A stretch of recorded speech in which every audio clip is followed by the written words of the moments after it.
I've asked a special guest to tell me their favourite things about a chosen Doctor Who story. I'm Toby Hadoke, and this is Happy Times and Places. Hello, my name's Daragh Carville. I'm a playwright and screenwriter. I'm the creator of the ITV crime drama The Bay. And the Doctor Who story I'd like Toby to look at is Kinda. Now, Kinda for me is one of the jewels in the crown of Doctor Who. It's a beautiful stained glass window of a story, especially I think in terms of both the writing and the performances. And it's of special kind of personal significance for me because after I watched this story for the first time in 1982, when I was 13, I got together with some friends, some fellow Doctor Who fans, and we started a fanzine called Kinda.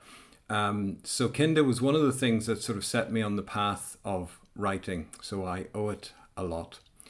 And I just want to talk a little bit about some of the things I love about this story, taking it episode by episode. Well, welcome to my home and to this slightly terrifying edition of Happy Times and Places, in which I have to accentuate the positive of a story which is very, very highly thought of, and by me as well, but also, unfortunately for me, it's also the story that is chosen by all sorts of clever people for clever reasons, and annoyingly, one of those clever people who you've just met, Daragh Carville, currently riding high from the success of The Bay, which is on as we speak, as I record this. So thanks to Daragh. As I say, I'm slightly nervous about this, but let's see how we do, hey? Let's see how we do. I'm expecting him to come up with all sorts of clever reasons, whilst mine will be a bit lame and potentially a bit dim. So here we go. I have it on DVD. I actually have it on Blu-ray. Why am I watching the DVD? It'll probably be better quality on the Blu-ray, won't it? I'd forgotten I had the Blu-ray, if I'm all honest. So I have the DVD, and I'm going to press play now. So, welcome everybody. This is Kinda, the third story in Peter Davison's reign, the third one to be recorded and the third one to be shown, although his first story was recorded after this, because they went 4 to Doomsday, The Visitation, then Kinda in recording order, and in broadcast order, Castrovalva, 4 to Doomsday, and this one, Kinda. I'm not a... I know I've got to accentuate the positive. I'm not a fan of the one-word titles. I'd have preferred it to be called Paradise of Doom or something. This is my stuff that I watched when I was younger. I love these opening scenes between... what a cast. I mean, it's inevitable some or one or all of the cast are going to get a mention as we go along here. But this is Richard Todd. I think the only classic series Oscar nominee, acting nominee. He was nominated for The Hasty Heart opposite Ronald Reagan, who was never nominated for an Oscar but did achieve higher purpose. He plays us in The Hasty Heart. He plays a Scottish soldier who is terminally ill and is brash and doesn't make friends, and actually learns that you can make friends.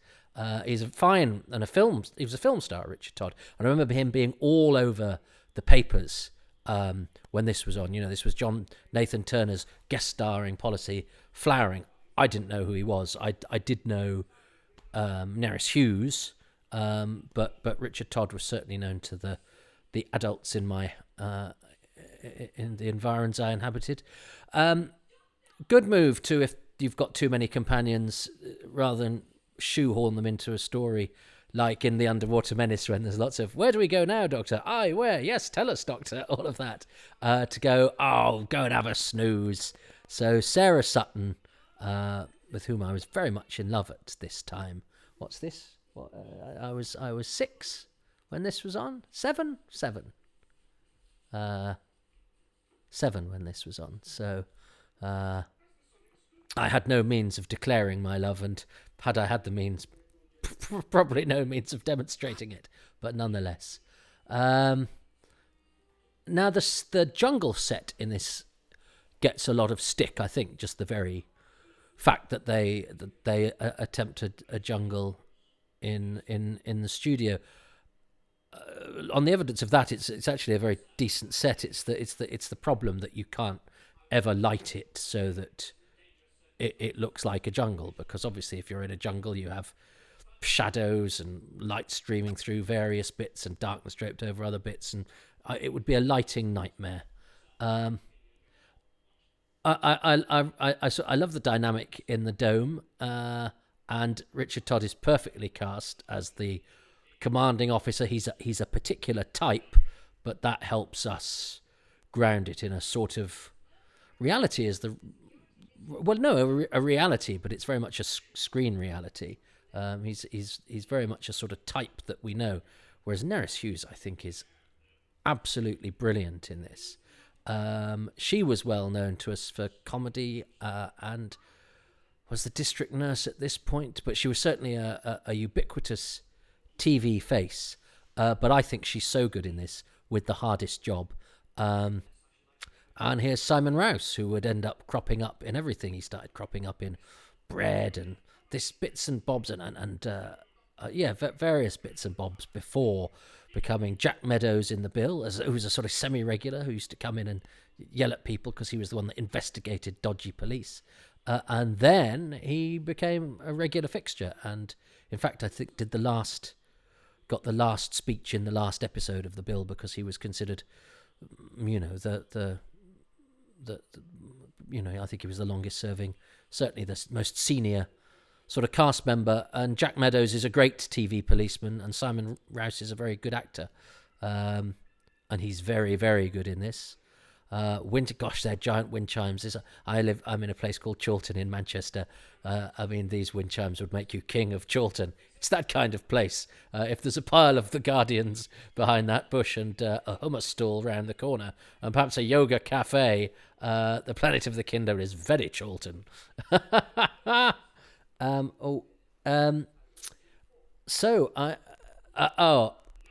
This is very. Press ups are actually really hard. Here we have Richard Todd, who's no spring chicken, but look how strong he is.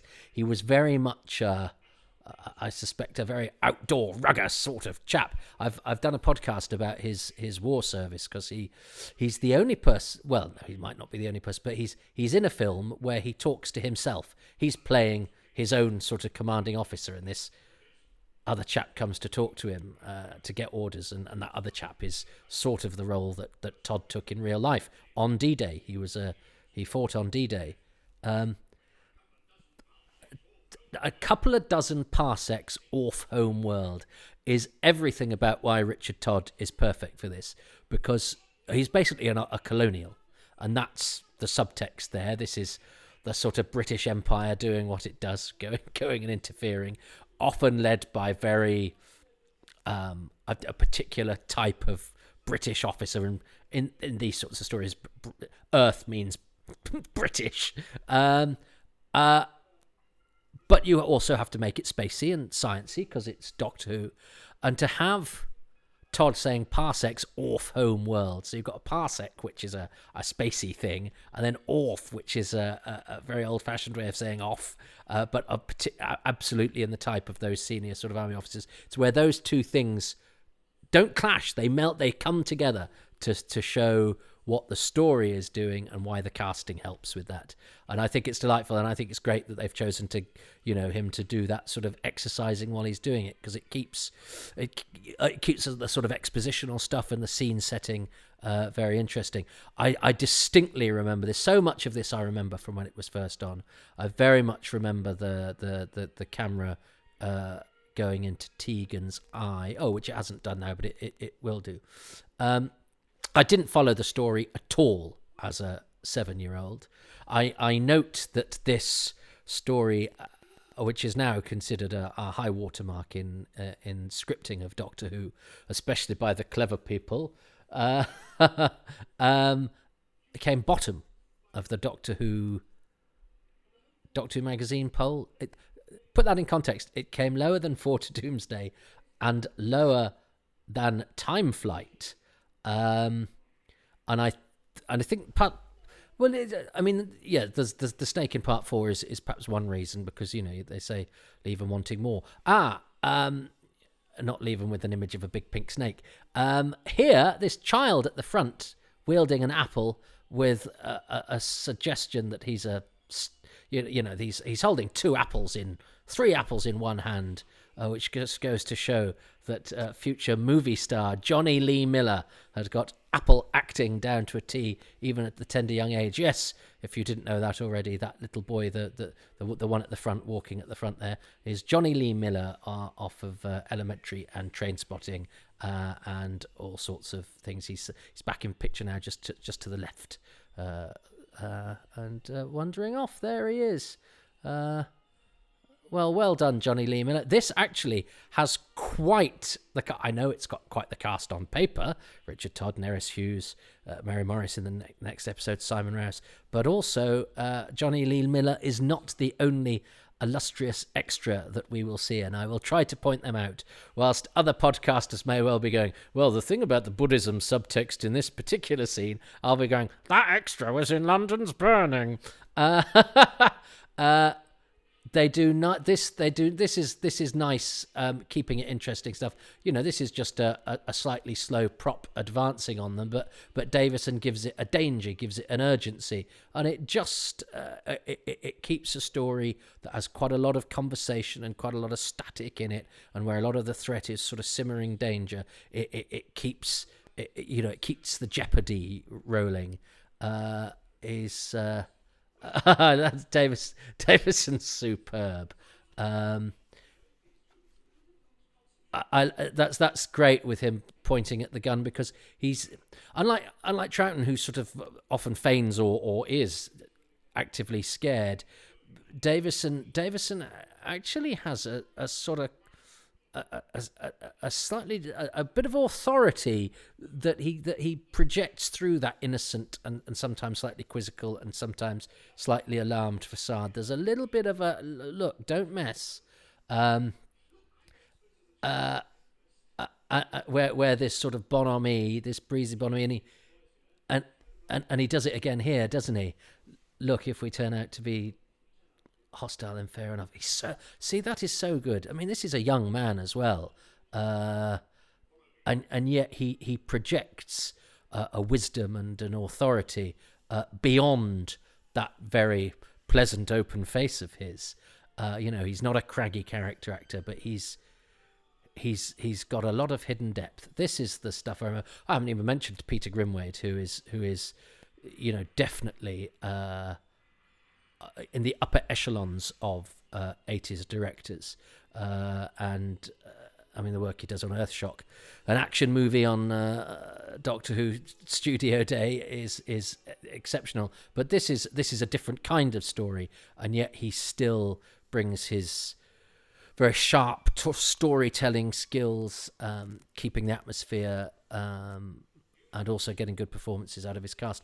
I've seen, when I had this on video, I got it quite late, actually, because I was in no particular hurry to get it, because I'd remembered it as being, well, there's a madman in a dome and a bad snake and some boring savages, and okay, there's the not even boring savages, boring tribes people, and okay, yeah, there's the spooky dream stuff that I think is probably quite good, but I didn't vote in the Doctor Who magazine poll, but I suspect at the time, there were other things grabbing headlines for me, and they would have been Earthshock and Visitation, the more traditional stories. Now, of course, as a grown-up, I absolutely embrace this. I think it's smart and clever and compelling, and trying to do something so interesting within the confines of Doctor Who, and it works. It works as a Doctor Who story. The sort of base commander going mad is very much a Doctor Who trope, but this makes it, well, one, this does it with a superb central performance of that base. Well, he's not the commander either. He's somebody who is given authority to make a man of him, and ends up embodying the folly of that sort of behaviour. But it was a story I was not in a particular hurry to get, so I got it quite late after a few people had said, "Oh no, Kinder's the best script Doctor Who's ever had," and I go, "Oh really? Okay." I knew it had a cast that interested me. Again, that I sort of discovered later, but apart from the obvious ones. Extra spotting galore here. So we'll come back to the chess players, because these two Kinder prisoners are perennial extras. Barney Lawrence, who's also Dave Clifford in... Is it Dave Clifford? Dave Coulshaw? Angela Clifford and Dave Coulshaw in Time Flight, but he's a marshman. He's quite a few monsters, Barney Lawrence. But the other one is Mike Mungarvin, who... is the sort of Pat Gorman of the 80s, really. He's the trooper who gets attacked by the Dalek in Resurrection of the Daleks. He is a Dalek in Destiny of the Daleks. He gets a line in Trial of a Time Lord as duty officer, so he's actually a credited cast member on that occasion. But he's also Howard Harvey, the investigative journalist in Doomlord in the Eagle comic. So he's had quite an interesting career as Mike Mungarvin. He's one to spot. But this is Anna Wing, Lou Beale from EastEnders, playing chess with Roger Milner, who was a great character actor, often played sort of vicars and things like that, who lived in Ludlow, where I was from. My brother was at school with Richard Milner, who was the son of Roger Milner. So I always felt like I'd sort of met him, even though I never did, and he's dead now. But yeah, he was sort of Ludlow's actor, Roger Milner. So and Jeff Stewart, another alumnus of the bill. Jeff Stewart as Ducker, who I remember quite well from watching this at the time. He seemed like a sort of charismatic nightmare creature. He's a bit more biting and spiteful now than I remember him being at the time, but it's a great look, and he's very different to PC Reg Hollis, who, if you've not seen the Bill, is one of the great Bill characters. He's sort of very ploddy, pedantic, weaselly sort of copper. Great character, great, like Simon Rouse's DCI Jack Meadows, but very different. They are both definitive depictions of a certain type of policeman. I think he's quite a character, Jeff Stewart. I might see if some of the things I know about him are actually out there in the public domain before episode 2. But the light. But this is great, because this is not usual for Doctor Who, and the chess players, are they there? So this is Tegan's subconscious, the chess players representing Tegan and Adric, and then you've got those two who are in Tegan's mind. You've got these two prisoners here who are in their own cage. Tegan is in her own mind with the box in the corner.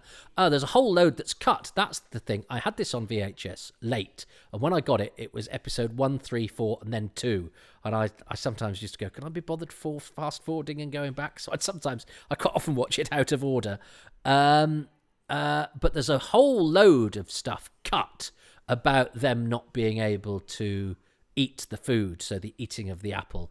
Oh, the apple is very symbolic. Apples become quite important. But actually, the way that they play out the "we shouldn't be eating apples" thing, and Hindle's reaction to them eating apples, you know from what's in this episode, it's done.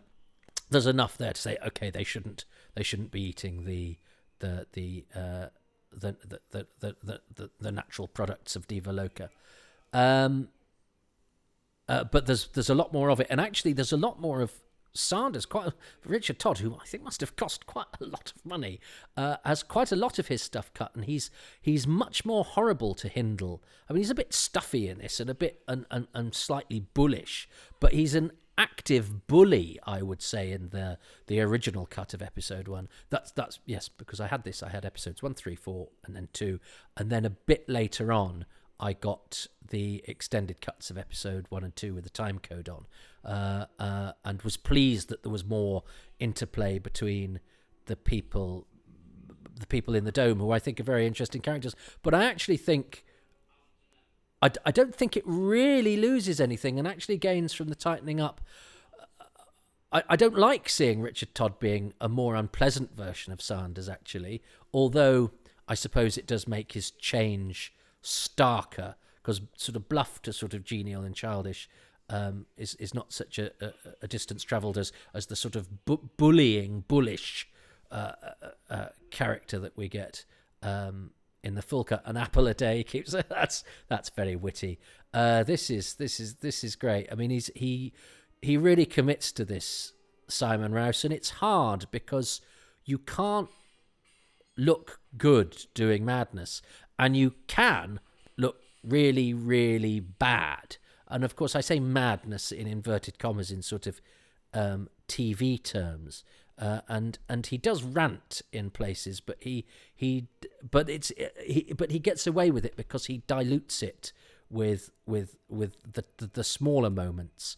I think he'd probably say now, and if it was, and if it was done on film. See, if this was done on film, you could act almost for each shot, and you do have continuity, of course, of performance, but the continuity comes in subtler moves because you can flick from one small movement to another in a way that in a sort of multi-camera studio thing you can't. You have to be a bit more fluid in your changes.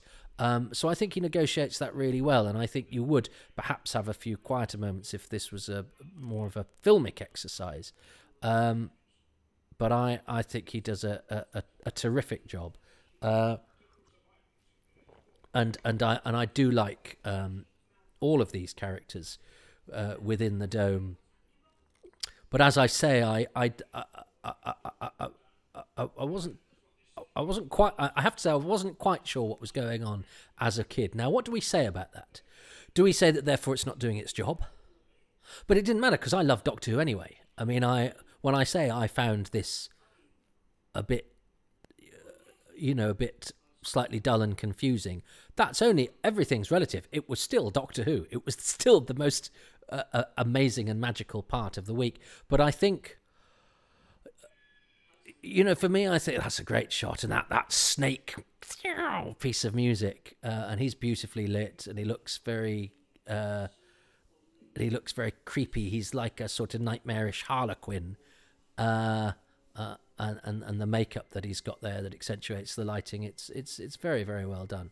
So this idea of the mirror capturing their souls and the suggestion that there's a bit of psychic powers going on, and of course we've got the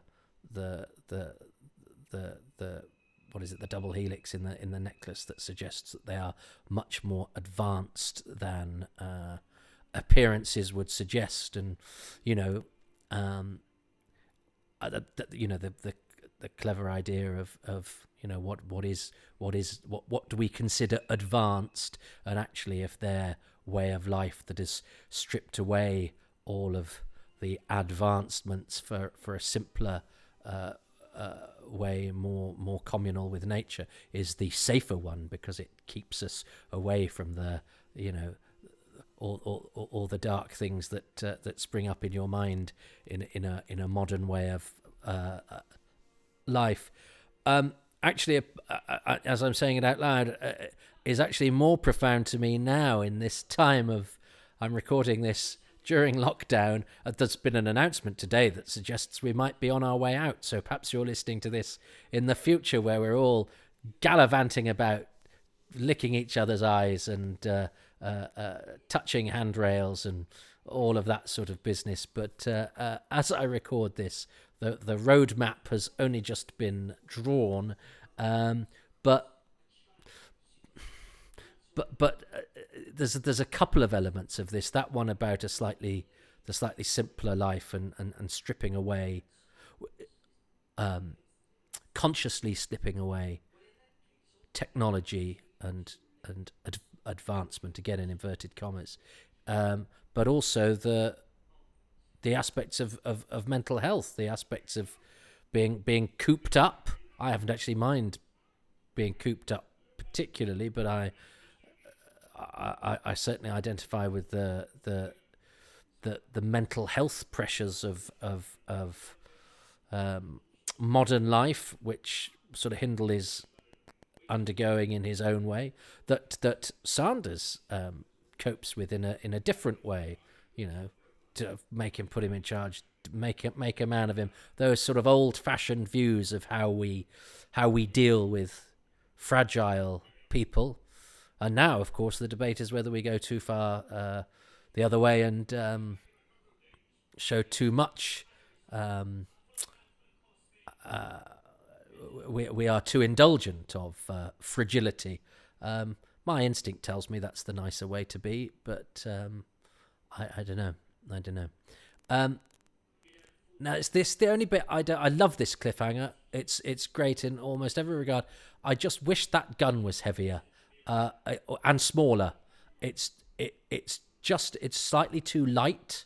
You can see it's not very heavy, and it's slightly too comically large. It's like a projector. And if I had my time again, I would go and paint out every image of those guns and replace them with a smaller, niftier one. Because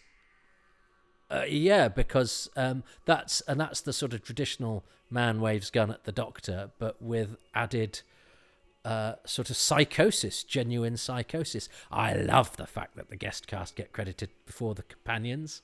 I don't know why. I love the companions, but I love the fact that they go, no, we, the companions, you've got the regular contract, but we've got some serious guest stars here. I always thought it was quite confusing that there was that Nerys Hughes played Todd, and there was sort of Todd on her chair, but Richard Todd was in it too, and it was like, I wonder if that was a way of wooing Richard Todd. You say, well, you'll get your own chair with your name on it as well. But it's very, very clever that there's so much going on. The one thing I'd worried about, which was the jungle, I actually think the jungle's it's a very good design. Malcolm Thornton was a good designer.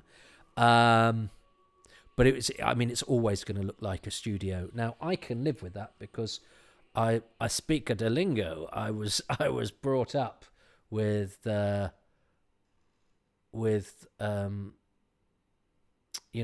Who on a videotaped in a studio. I suspect it would look to a modern audience like a load of people standing in front of pot plants, but I actually think that jungle set's pretty decent. It's the lighting that's the problem, and that's not a criticism of the lighting director. That's impossible to light to make look like a jungle and work, to be visible, to tell the story. I think it's very good. I think I'm going to have to because I'm going to have to be quite clever with this. Not in terms of going, the Buddhist subtext of that, because I'm not sure I can articulate that. I mean in what and when I choose what. So I'm going to say, because if I choose something now that he then chooses in 3 episodes' time, I win that point because I've got there first. So I'm going to say, because we're trying to do things that are specific to each episode, but some of those things will cross episodes. And do you go Simon Rouse as Hindle? He's got finer moments later. Do you say Richard? I mean, almost every performance in this you could single out. So I'm going to say, to cover all of that, I'm going to say the guest cast, because it's an extremely strong guest cast. I think it would be a disservice to Nerys Hughes to pick Simon Rouse. I think it would be a disservice to Simon Rouse to pick out... I mean, Mary Morris next week is absolutely fantastic. Richard Todd, movie star. I actually think he has his part gets less interesting as it goes on, but it sort of needs to. But it needs that presence to be diluted. And as I say, he did have quite a lot of good stuff cut in episode 1. But... yes, please. The guest cast is my choice. So let's see what Daragh has chosen for episode 1. So in episode 1, this is really one of the first Doctor Who stories that really explores and accesses the world through the eyes of the companion. This is something that we see later with characters like Ace and Rose, and it's become one of the mainstays of the modern show. But this is one of the first times we see it through the journey of Tegan into the dark places of the inside. So the dark places of the inside, the companion's point of view. He's a writer, you see. I suppose I'm a writer as well, but I often forget that. See, these things, one is supposed to... It's a podcast. This is supposed to be an advertisement for my skills. I'm a Sony Award-nominated writer. I'm somebody who's written some stuff and sort of got away with it. Daragh has a television series and all sorts. But that's very the companion's point of view. It is quite modern in that regard, isn't it? I think the other thing I potentially would have chosen, I wouldn't have gone from that, although it's a very good observation. I might have gone for the dream sequences just because I found them so stark and memorable, and because they're so unusual. And they aren't in the next episode as much. Again, a lot of those were cut. Episodes 1 and 2 overrun quite seriously. And then episode 4, as we shall see, suddenly has a couple of scenes that come from nowhere of Tegan and Adric. We will see. So I don't get a point for that. I think that's a really interesting perspective that Daragh has chosen, which means that he is currently winning 1-0, and he does have the power of life and death over me in this podcast.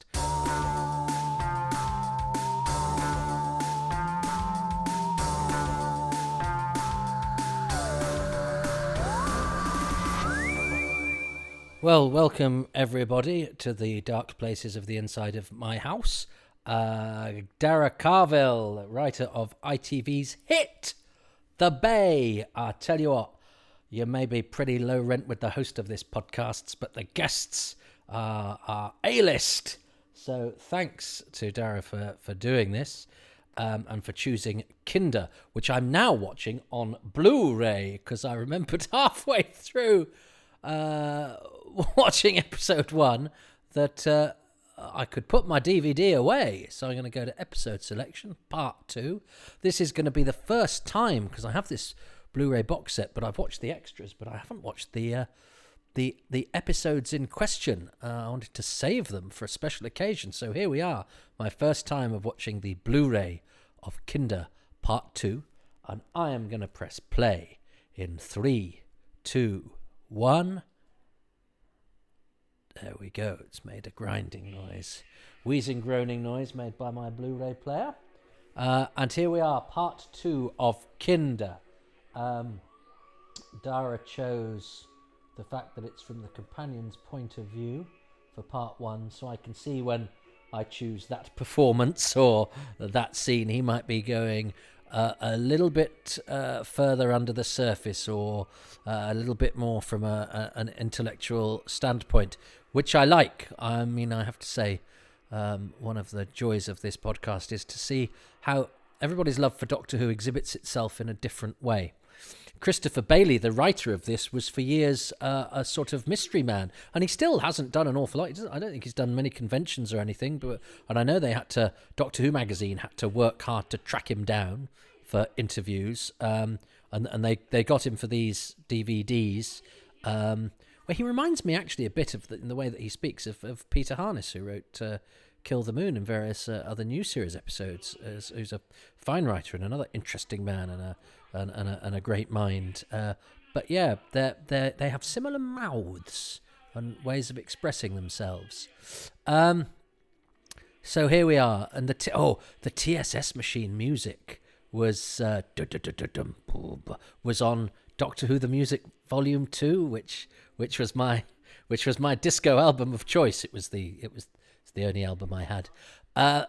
Mary Morris, what a fabulous face she has, and physicality, and a wonderful voice. Isn't she an extraordinary actress?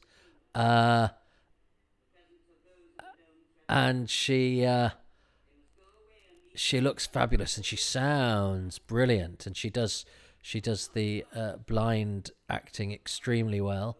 And I believe lived in Switzerland and had built her own house there, and drove in a knackered old Land Rover to come and do Doctor Who. Bless her. And she's brilliant in The Prisoner. She's the number 2 in The Dance of Death, where she has a wonderful mocking feline quality. She's in A for Andromeda, but she's a magnificent actress, and I think a rather wonderful, charismatic, sapphic, wiry cat lady. Yeah, I love it. I bet she was great, but also terribly terrifying. But she's wonderful in this. And these sorts of mystical parts can be either very, very boring or boring, tedious, sometimes very yawnable, or just really sincere.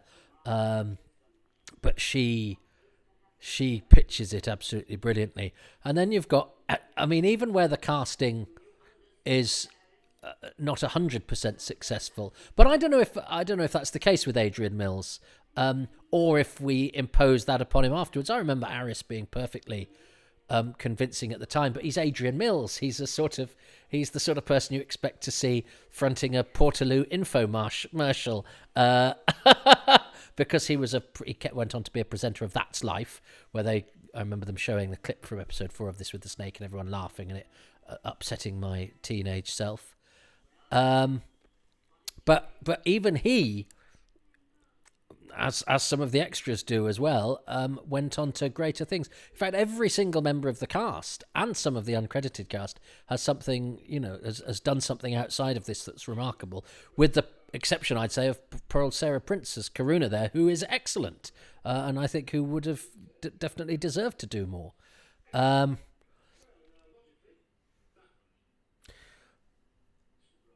Now, I'm sure, did I teach myself this trick? You can do it where you stick the coin in the folds of your of between your thumb and your forefinger. I could do it with a 5p coin. It thrills children at parties.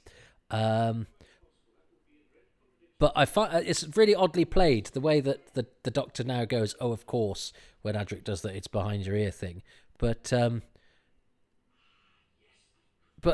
no, because he doesn't go, yes, it's a sleight of hand or anything like that. He's reacting as if, yes, it's behind the ear. Or that's definitely how I took it as a younger viewer. And I never liked the suggestion of magic within Doctor Who. So it's oddly played, and I think in a story that is mysterious enough as it is. Nerys Hughes is fantastic, isn't she? Cool, intelligent. Everything's plausible in her hands. She plays it with absolute sincerity, straightforwardness. I totally buy her as a scientist, and I love her relationship with Davison, and the little bits of twinkle that she gives as well. So she's very serious and plausible, but she, as an actress, she has a lightness of touch that just keeps it, that sprinkles it with wit. But it's sincere wit. There's never any suggestion that it's not being taken seriously. But she is a witty person. These pith helmets are great. They obviously, suggest the British Empire thing going on there, which, there are interesting things to be said about that, and I quite like it being spoofed in that sort of slightly ripe Richard Todd sort of thing than the sort of very po-faced Prime Directive business you sometimes get. Although that's still saying very interesting things. I think there's an element of satire in the way that this is done, and the idea that what does Sandra say, if they're so clever, why didn't they build their spaceship and come and colonize us? Which is the sort of bullying logic of the oppressor. And of course, they are so clever, but they're so clever they've learnt that, building space, you can go as far away as you like, but you don't sort out the problems in here. You can do all the technological advancements and all the exploring way out there that you like, but actually to get real happiness and to get real to find real paradise, you need to clear up what's going on in there. And I remember this. I remember this video effect. I was at my grandparents' when I watched this, I seem to recall. because I remember saying to my granddad, "Oh, you know her about Tegan," and I was going to say, "You know her, she is Australian." My granddad went, no, but I know her, and pointed at Nerys Hughes. So Nerys Hughes was well known in my household and my extended household. And that's the I think the other interesting thing. This is so relevant for our child. The very interesting thing of that Hindle is obviously bullied and fragile and in need of help. And he's given power and he's given authority, and he abuses it, and he becomes a despot, and he becomes dangerous. And I think that speaks to our time, because I think we like to think, if somebody is a victim, treat them well, give them, stop them being the oppressed, and they will behave nicely. Except, of course, we all have despots within us, even those of us who have at times felt in a minority or felt bullied or felt like we don't have a voice. Who's to say we wouldn't be just as bad as the people that have been awful to us? And often for very good reasons. His reasons are that he is broken and he is trying to control the chaos, and to do it according to the manual. And yeah, he wants to. He's worried about the things. It's so brilliantly done, actually. The idea that he sees the jungle as a sort of threat, and it's a rendition of the sort of overgrowth of his mind, all the tendrils wrapping around his brain, and he does it so well, and they deal with him very well too, and he's the way that he does all of this stuff. I really like this because it's not got the rantiness to it, which, as I say, is important in establishing he's dangerous. But I like the way that he's got this tenuous grip of command, and he thinks he's absolutely what he's doing is absolutely normal, and he's actually rather sad, and it's such a great. It's one of the great performances in Doctor Who, and I think it's certainly the most convincing, unstable base commander, of which there have been many. I think this is a cut above all of them. And he's the threat at the moment. He's the story. We don't really know what's going on with Tegan, and we don't know what the Kinder are all about. The immediate danger to the Doctor is a madman without a box.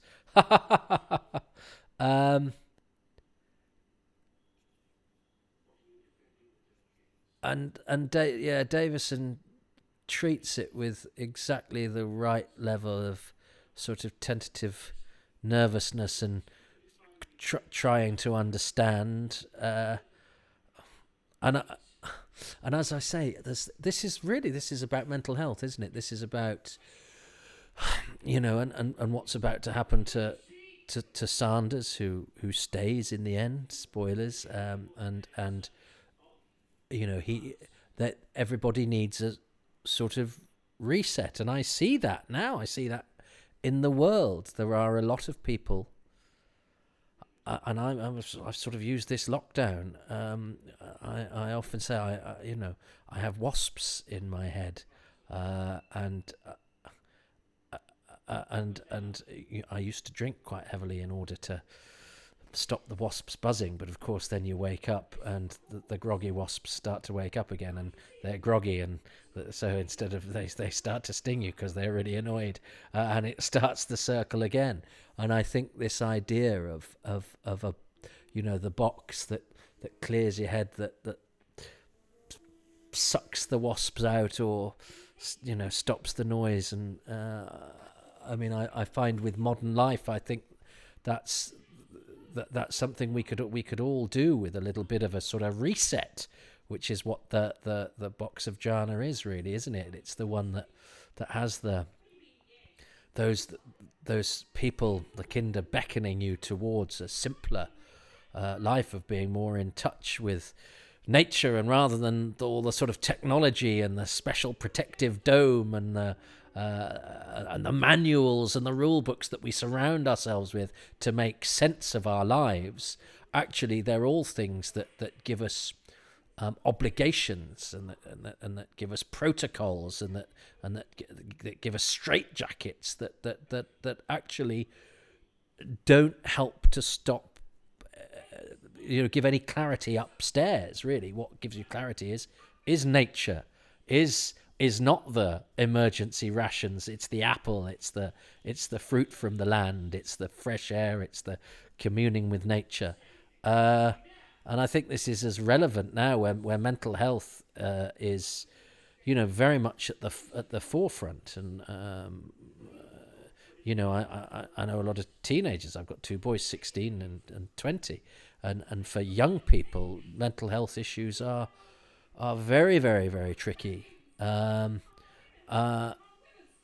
what's going on in their heads is sort of a battle for control and dominance, rather like what's going on here with Tegan. And obviously this is done, very much, a lot of this is sort of tricks of the mind, and there's an obvious evil guy and a pull between good and evil, but what it's saying is the danger is not, because it's a Buddhist parable, isn't it? And in Buddhism there are no evil baddie monsters. The evil is a manifestation of what's inside your own head. The only thing you have to fear is fear itself, and that the things we do in our mind are the real causes of our own sort of despair, and the Mara is a manifestation of that. And as I get older, I find that more and more compelling, actually, and it's an extraordinarily clever thing for Doctor Who to be taking on. And I know there's talk now that I saw something on a forum, somebody saying, I hope they look at Yaz's mental health issues a bit more in next year's Doctor Who. And so it seems very modern, that's the sort of thing that modern Doctor Who would be very interested in sort of tackling, and a monster as a manifestation of abject mental health is very much a story for our time. So it'd be interesting to see how this would play to a modern audience, because I think it plays with a lot of modern preconceptions and the voices in our heads and the pressures from the outside and the higgledy-piggledy. And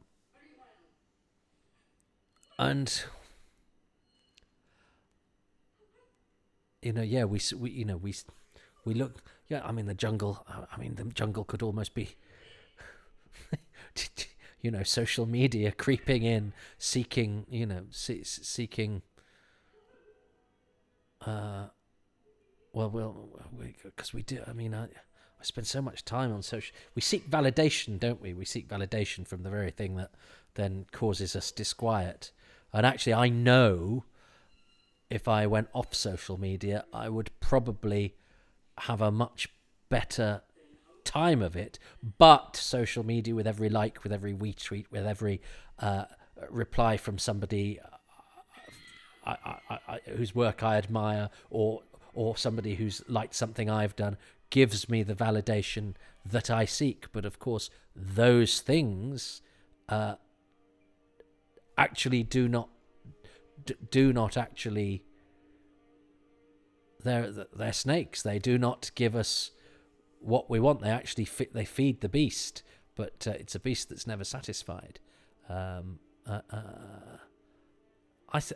think that's fair comment. Or am I disappearing up my own fundament? I hope not. I'm just I hadn't thought about this until until watching this now, that those things have struck me. And I think it's because it's rather brave decision to examine the real ramifications of mental health, because when I was a boy I was beaten every day. Now you see, that seems such an old-fashioned thing and so obviously daft when I was a boy, I was beaten every day, and you'd hear people from my grandparents' generation say it. But now I find myself as a parent going, well, why don't they should sort themselves out? We shouldn't indulge some of the sort of modern fragilities, but that's probably the current equivalent of that. So I'm doing exactly the wheel turns, and I make the same mistakes, but with different parameters. But it's the same arguments, probably, as that generation made, because we don't understand the problems besetting people 20, 25 years younger than us, because we don't. But it's almost like we're wanting to legalize revenge, isn't it? Just because we had to put up with certain things that we now look at as being cruel and unfair, you think, well, why shouldn't the next generation? Well, is that to do them any good? Or is it just because we did that we want them to as well? Wheel turns. But of course, yes, this is a lovely reveal. As I say, it loses something slightly. Oh, you can see a camera. Look to the right. You can. That's a BBC camera on a trolley, in the bottom corner there. And this is a lovely transformation. Richard Todd, I know, had wanted to play this for comedy. There was a big thick old tome called Doctor Who: The Unfolding Text, and it was advertised in Doctor Who magazine for an absolute fortune. So I could never buy it. And then I found it in a university library years later, and I didn't realise it's a huge academic book with footnotes and all sorts of stuff, and very highfalutin concepts and words. But they look at the production of Kinder a little bit, and I'm sure they spoke to Todd in that, and he'd expected to because Doctor Who in, say, season 17 had been very, high comedy, and the guest stars had fun by chewing the scenery. I think he'd expected to come in and do a sort of slightly comedic turn, and then he got confronted with the quite terse and very serious director Peter Grimwade, who's a brilliant director, but not necessarily, I think, the most. He gets good performances though, but I don't think the most touchy-feely with the actors. But I think still, no, you have to play it completely seriously. Although, as I said, it's still a bit of a type. But it works. It's pitched right. But you could see how he might have played it as a sort of huge, slightly OTT caricature. See, the levels in this jungle set are pretty good. The raised bits and the painted backdrop has enough in front of it that it doesn't look pony, and the perspective is decent on it. And of course, Eve is throwing apples at Adam in the Garden of Eden. Lovely bit of symbolism, and it's interesting. I was wondering if one of the things I would choose would be Janet Fielding, because she gets to do something so different. But then I remember the last time I saw this, actually Evil Tegan is only in about a scene and a half, and I seem to recall, seeing as this is one of the stories that's described as Tegan's best, I've got a feeling in episode 3 there's one shot of her lying on the ground, and that's it. She gets her ep fee for that. She says, I always have a thing about ep fees, where if an actor dies in an American series, but they're back next week as a corpse, so that somebody can say, I'm sorry, John, I'm gonna avenge you. I always go, oh, that's nice, ep fee, because you have to get paid by the episode. But she does do a good job here, and I believe she'd wanted to be a bit more sort of sensual and tempting. It's all about the temptation. That's what forbidden fruit is, isn't it? And in the dark place of her mind, Ducker is tempting her. Although it's I mean, I think you could have longer and more intricate and more morally testing dream sequences now, where perhaps Tegan, rather than, I mean, she agrees to Ducker in this because he basically bullies and tricks her into it, whereas I wonder if a slight element of temptation might have made her a bit more complicit in her crossing over to the dark side. You might be slightly more morally complex now. That's not a criticism. That's just an observation now. She's great here, and that and yes, and I remember all the and yeah, that sort of cutting there. Although Aris for somebody who has lives is a product of nature and who lives off the land, he's got a lot of fillings. That's again the last time I watched this. One of the main things I came away with was Adrian Mills has got a lot of fillings.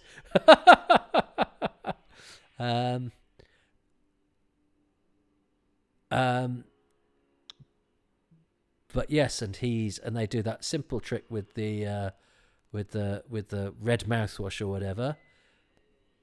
And he actually does a decent job. I feel a bit for Adrian Mills. I think perhaps because he has another association for me as the slightly cheesy That's Life presenter, and they were supposed to be slightly cheesy. I'm not being pejorative of him at all, and he seems like a lovely chap every time I've seen him interviewed.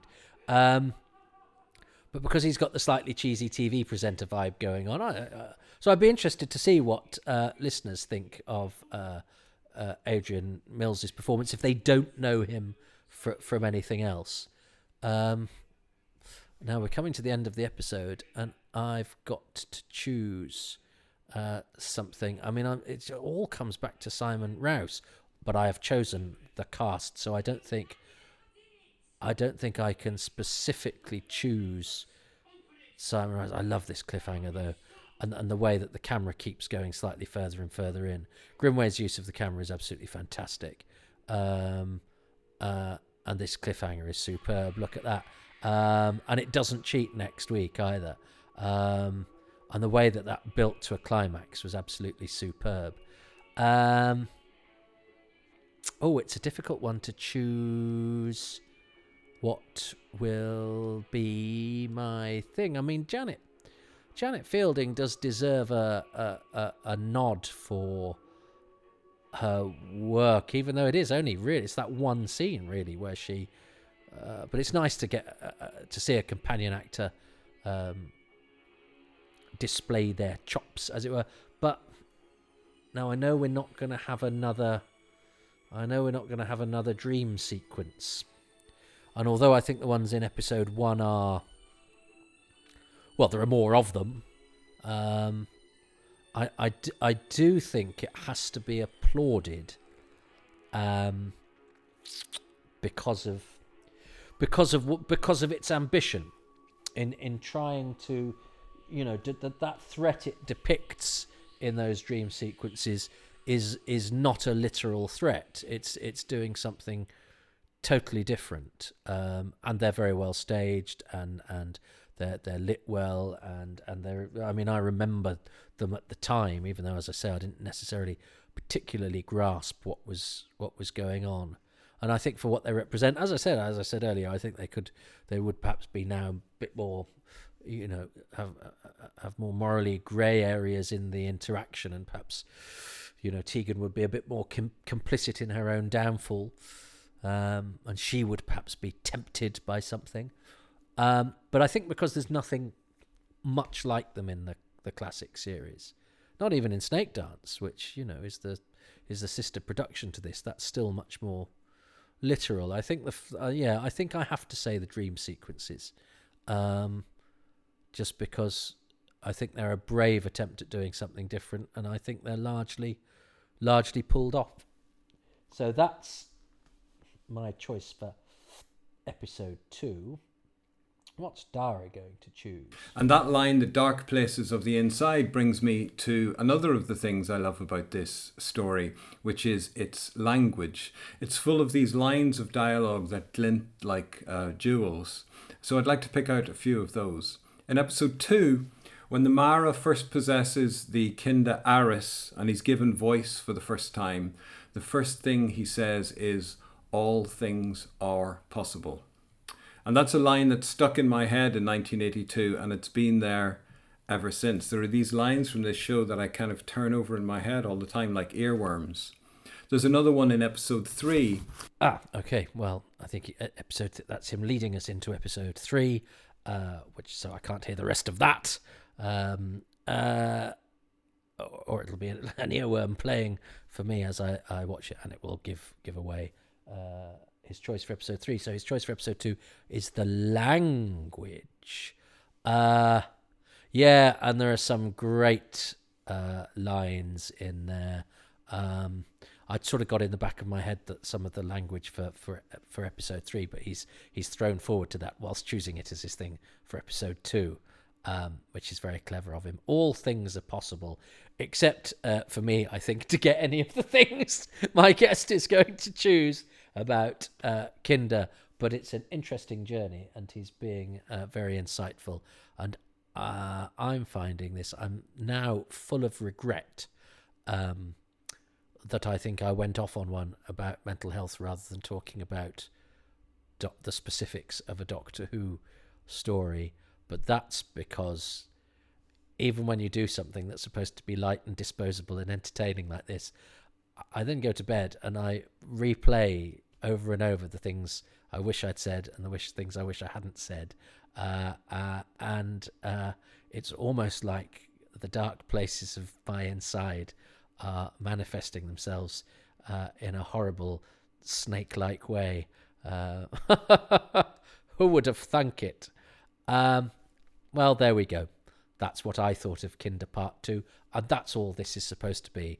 And so that was that on this particular occasion. So I don't know if that was what you wanted, but it's what you got. If you didn't like it, you can next time I walk past you and you're sitting up a tree, you can throw apples at me. I think you'll find. I think you'll find. I think you'll find. I think you'll find.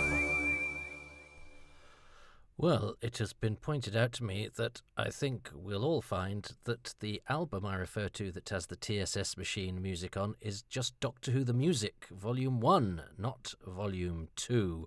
Where I got Volume 2 from, I've no idea, because I never got Volume 2. I only ever had Volume 1. Oh, the memory cheats. Also, I don't mention in this entire commentary, nor in the next 2 episodes, so don't wait for it, the whole malarkey about the rumours going around that it was Kate Bush who wrote Kinder, because nobody ever found Christopher Bailey till many, many years later, and there's various bits of symbolism that reminded people of Kate Bush's work. You'd have thought that would have killed 5 minutes, but then again, I don't really talk much about colonialism either, so you get what you pay for in this, and sometimes you don't. Anyway, Doctor Who the Music Volume 1 is the record to which I refer, and not Doctor Who the Music Volume 2, or indeed The Hounds of Love, or Cloudbusting, or The Best of Kate Bush, and all those other records.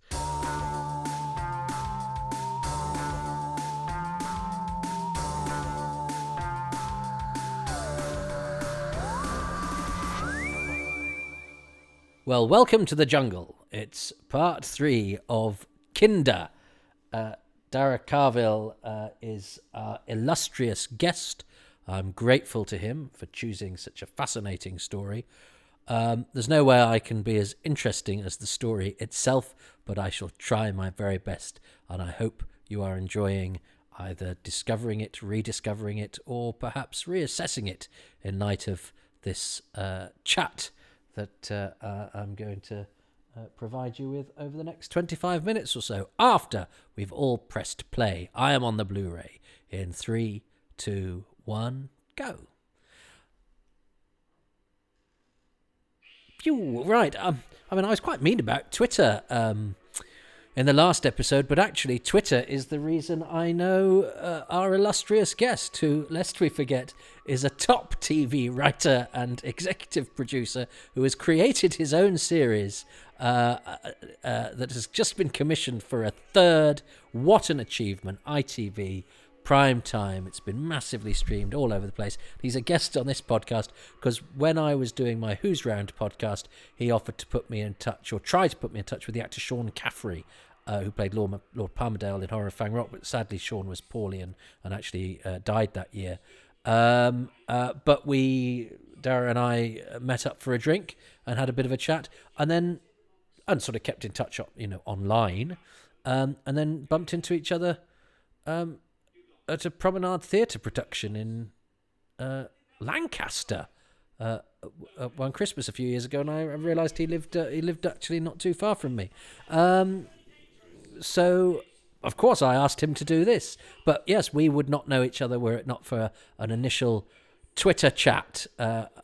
So I know it sometimes seems like there's a load of Doctor Who fans who all meet up in a Doctor Who who work in the industry all meet up and don't want to talk to any other Doctor Who fans. It's just absolute pure coincidence that on my friends list is somebody who's done extremely well for themselves, whilst I hang around in obscure corners of the internet trying to be interesting about every single second of Doctor Who, including this part 3 of Kinder, which has that brilliant, it doesn't cheat, that scream from Nerys Hughes was absolutely right, and brilliantly done and filmed at the end of part 2, and then continues for the payoff here, which is entirely in keeping with what we'd seen before.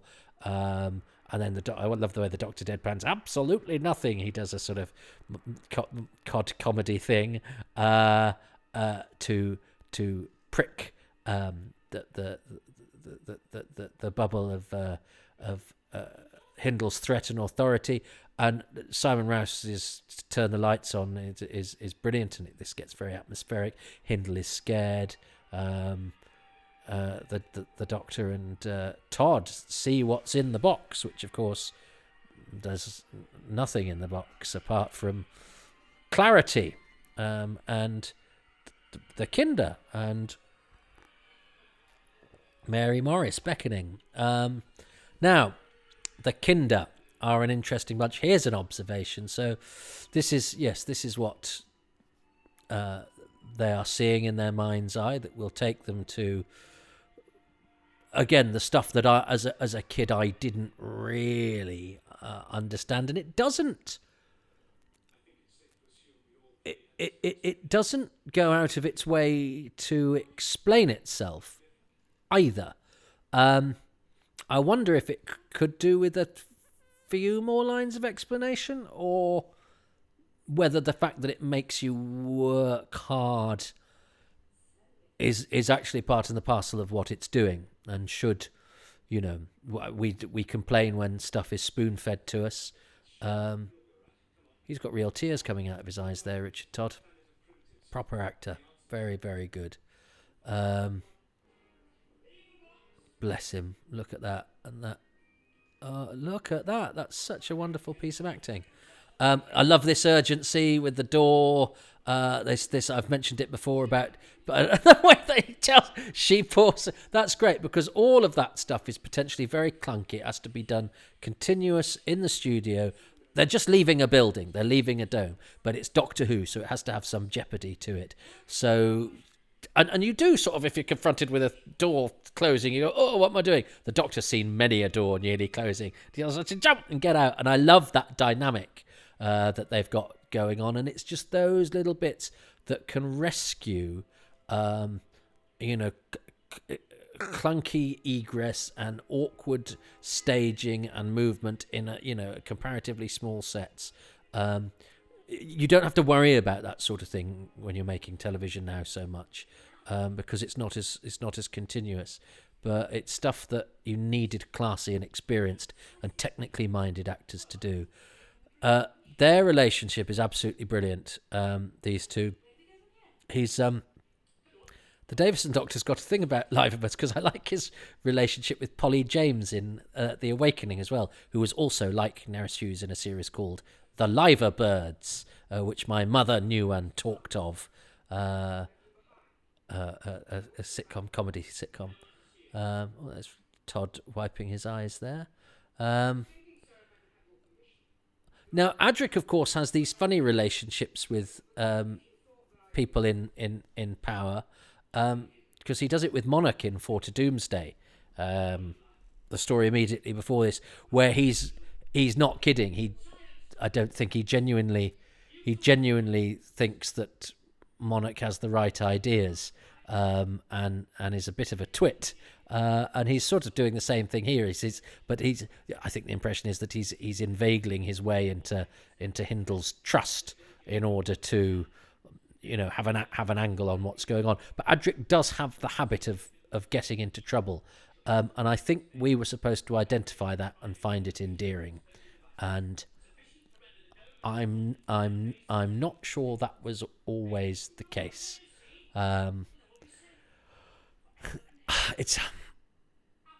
He's so good. He's so good. And yes, and of course, because he's not. It's very interesting. I was thinking that Hindle was always quite ranty, but he's not at all. He's now sort of got that childlike hope of keeping the outside away. And of course, there is something childish about fear. Even when it's manifested by grown-up politicians or military people or whatever, adults expressing themselves and their paranoias. There is something very childlike, but childish and childlike at the core. There's Johnny Lee Miller again, film star Johnny Lee Miller. Now the Kinder, yes indeed, because and this is Lee Corns as the trickster. And it's funny, I'm sure I read something somewhere about a studio report. It may have been in the unfolding text again, but it may have been somewhere else where Lee Corns got annoyed with Peter Grimwade or vice versa, or there was a bit of a problem. He didn't feel like he was getting enough direction, and I remember reading that and thinking, but hang on, he's in Doctor Who. He should just be happy. The idea that as an actor you could get frustrated on the studio floor and as a relatively small part actor be annoyed with the director, I didn't understand how those dynamics occurred at all. I do know, and I think Lee Corns does a great job, and he became something of a sort of TV regular. He was always cropping up in small parts in Blackadder, and he's even in the Doctor Who sketch in the Lenny Henry show. Lenny Henry does I think a rather fun Doctor Who sketch. The only bit that annoyed me when he said Perry, this is a children's program. But Lee Corns is the sort of the scruffy Earthman who helps them and gets left behind. He goes, oi oi oi, what about me? But he was in all sorts of comedy stuff, Lee Corns, and then became a regular in Grange Hill for ages and ages and ages. So but he was very much an 80s face, a bit like Mark Arden and Danny Peacock and a lot of those guys who were the sort of regular comedy character actors in things. I always rather fancied that as a career, that being that guy that you sort of went, oh, it's him again. So I was, but I hadn't realised that at the time, because I think he probably wasn't quite that yet. And then when I, realised who Lee Corns was, it was only then looking back over cast, and he's the guy, and I'd remembered the character. And it's another sort of nice addition to the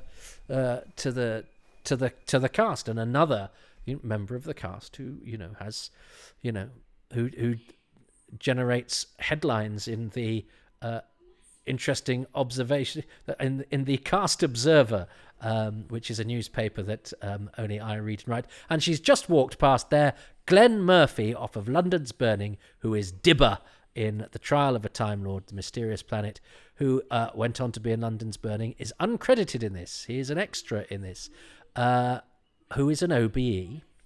Now listen up. I contend off the top of my head, so don't write in, is this the Doctor Who story with the most honoured, as in terms of honours from Her Majesty the Queen, guest cast? Because also at the back there you can see Graham Cole, another Bill alumnus, who plays PC Tony Stamp in the Bill for years and years and years, who is another sort of, he's a different sort of copper. He's the typical sort of stoical, tall, straightforward copper. And who was basically, Graham Cole, he was an extra who got promoted, because he's an extra in loads of Doctor Who's. He's Melker. And he's a Kinder, but he went on to, I think, be, policeman 2 lines in the Bill, and gradually got given more and more to do. And he's done loads of charity work, so he is an OBE. Glenn Murphy, who went on to be in London's Burning, is an OBE, and Richard Todd was a CBE. I'm surprised Richard Todd didn't get knighted, actually. I don't know who he annoyed, because he was a film star, Oscar nominee, and he was always doing something like Dial M for Murder at the Theatre Royal Bath. He was a genuine movie star, Todd, and a war hero. I mean, his war record is astonishing, and I don't know if it will be out yet, but if it's not, one of my indefinable magics is about the war records of Doctor Who actors, and Todd was, involved in some quite important battles, and had and was a senior officer, involved in some quite important moments of the Second World War, without such people, the world might be in a more parlous state than it is. But anyway, even though he wasn't knighted, Richard Palethorpe Todd, I think he was called. I think he is of good stock. He rather sadly, though, I think he had 2 sons who committed suicide, which must be, oh dear, how terribly sad.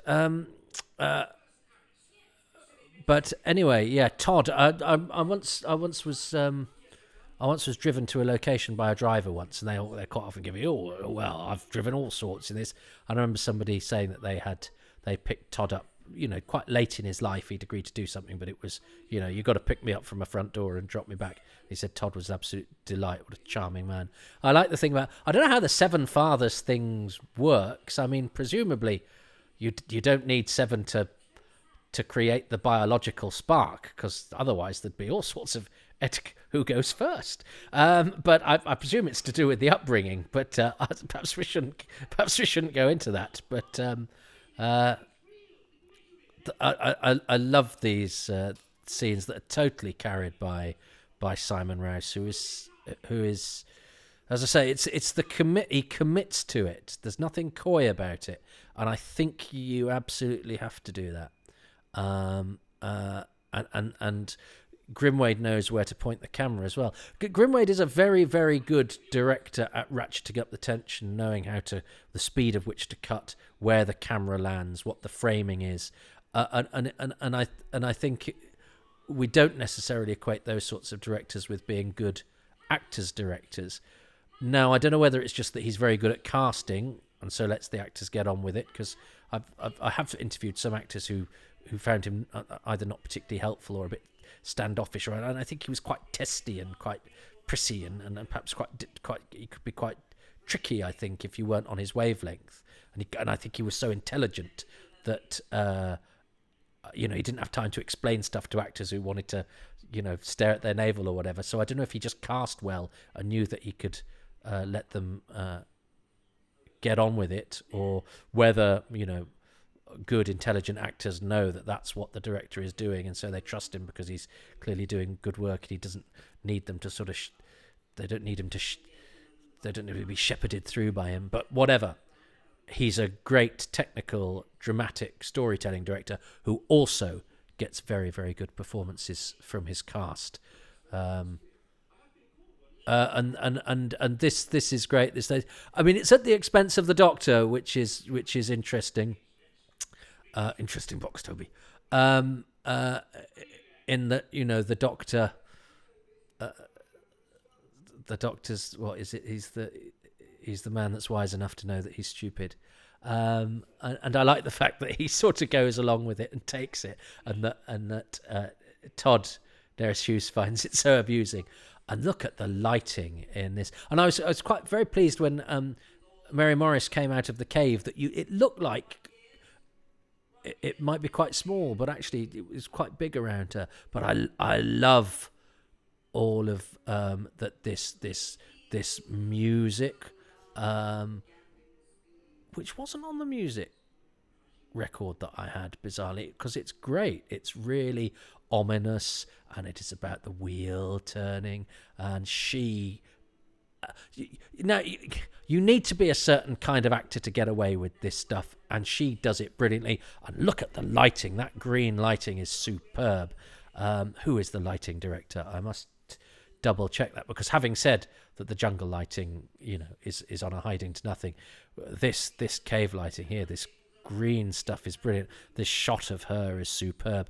But you need an actor like I understand. I can see that there's very good acting in some of the some modern television where it's much quieter, less sort of classically influenced, and it's people mumbling sadly about being on benefits or whatever. And I understand the importance of that, and I know it's vital stuff. And I do like a social drama, but the stuff that speaks to me is the stuff where you get somebody talking about wheels turning and civilizations falling, and doing it with contained apocalypse. Is there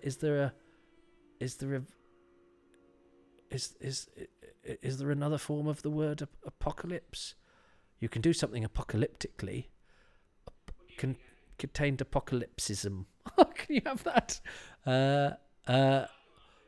But so yes, whilst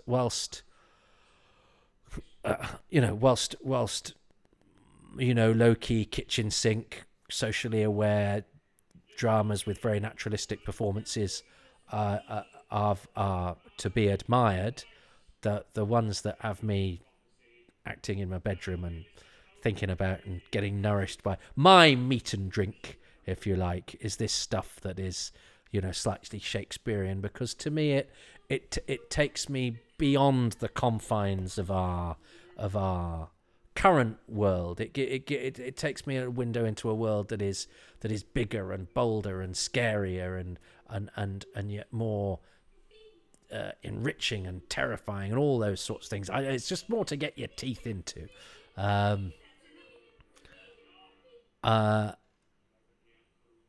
And these huge battles between world-ending concepts, and this is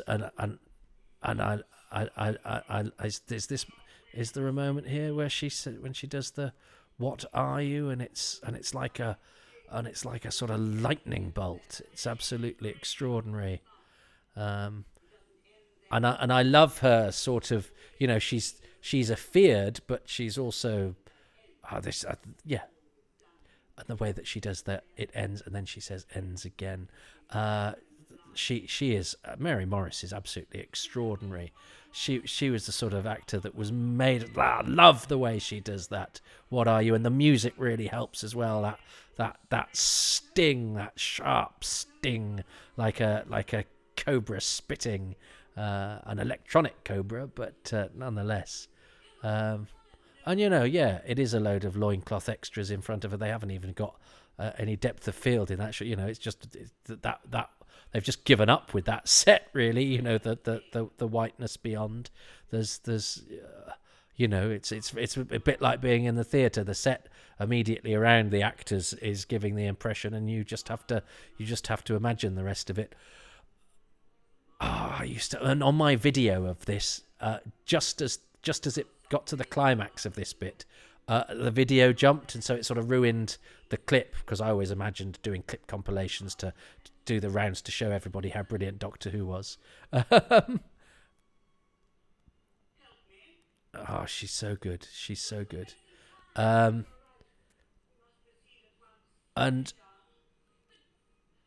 it's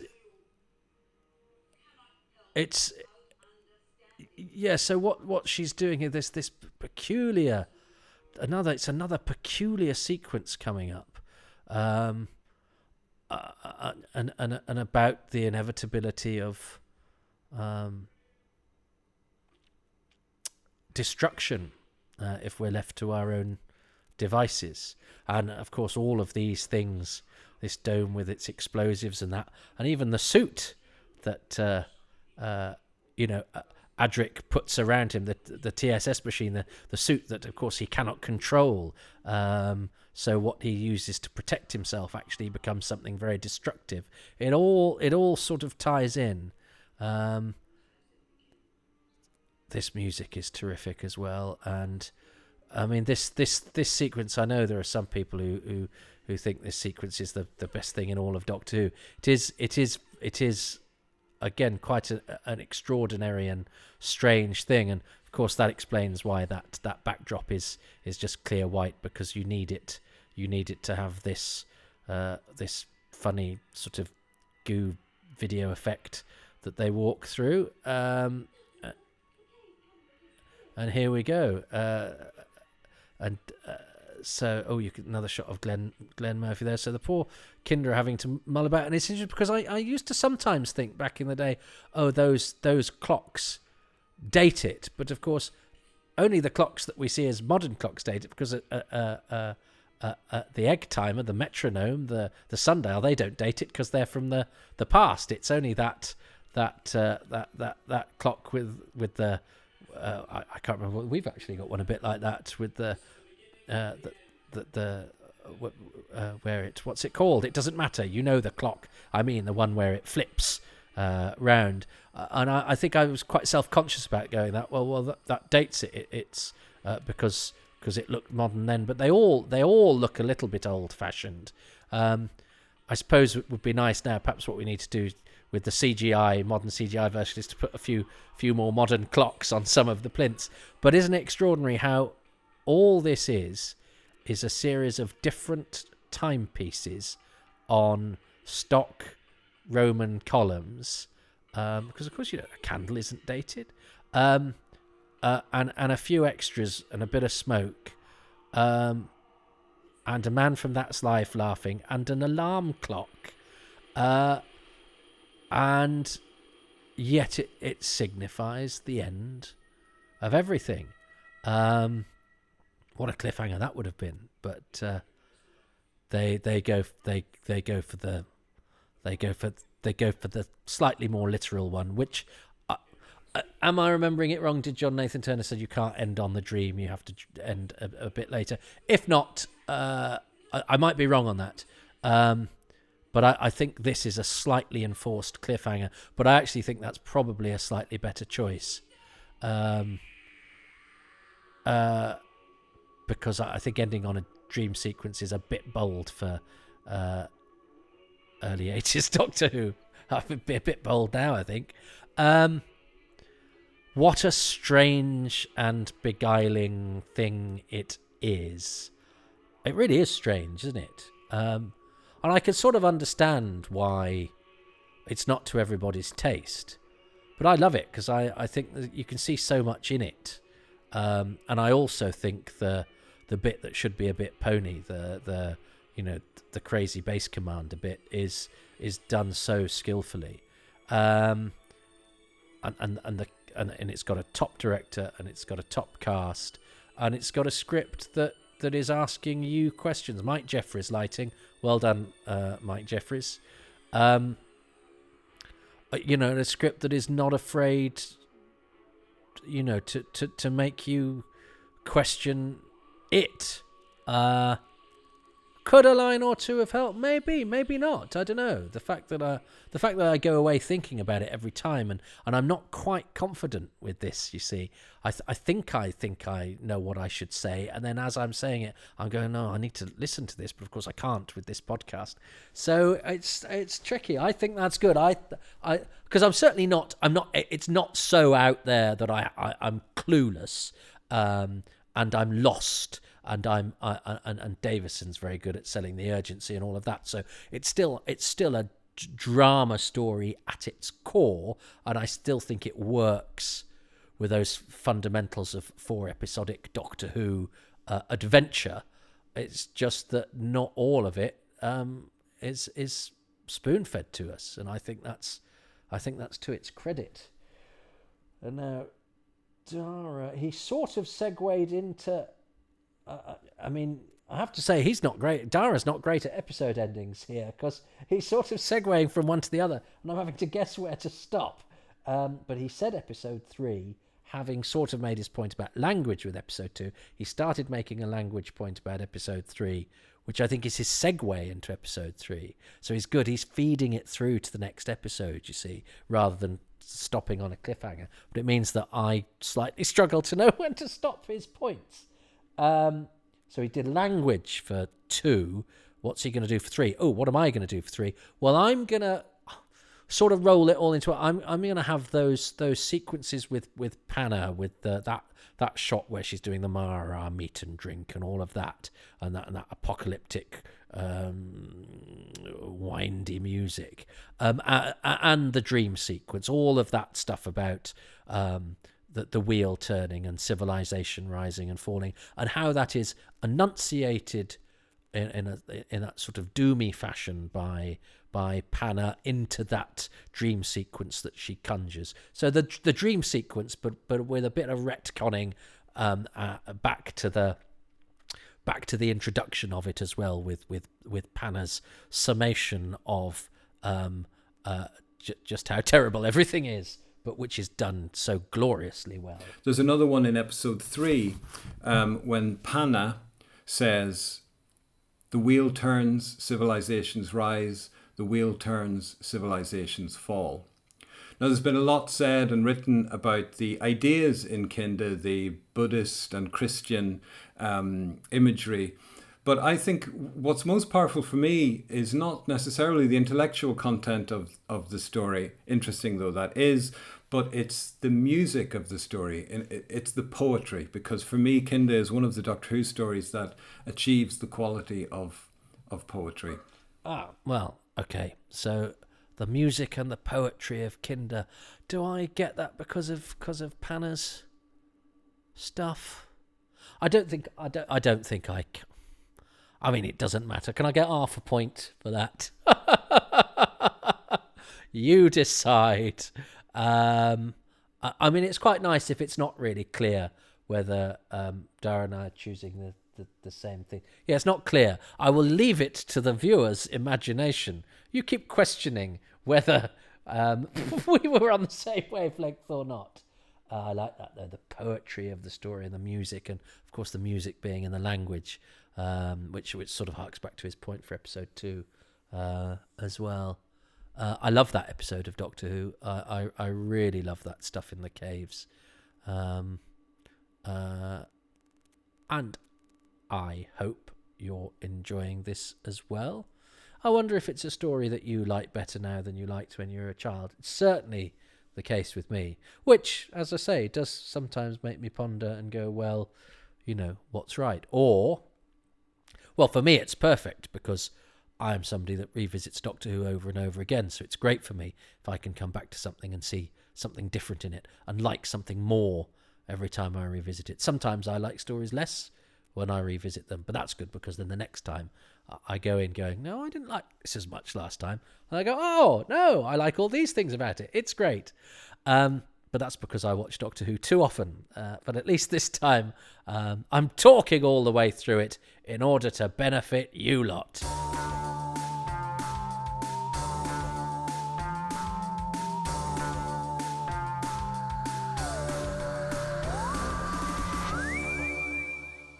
Well, welcome.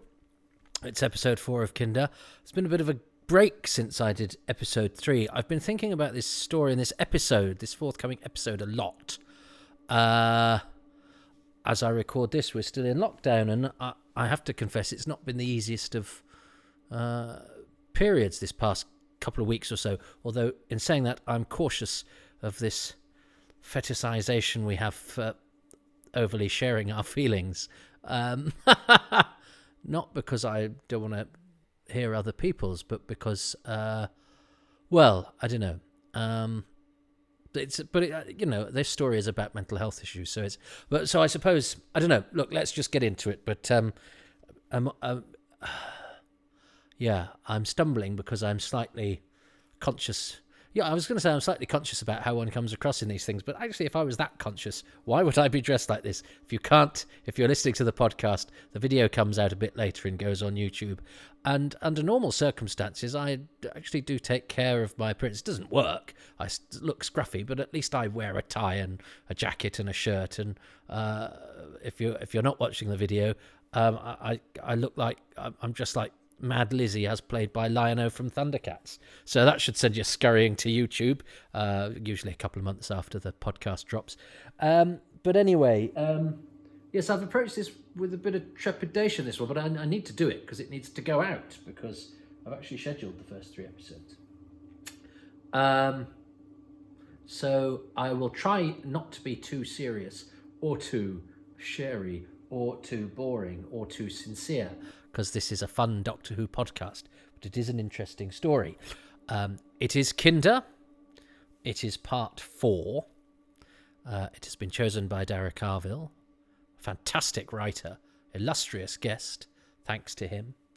And we're actually on the Blu-ray in 3, 2, 1, go.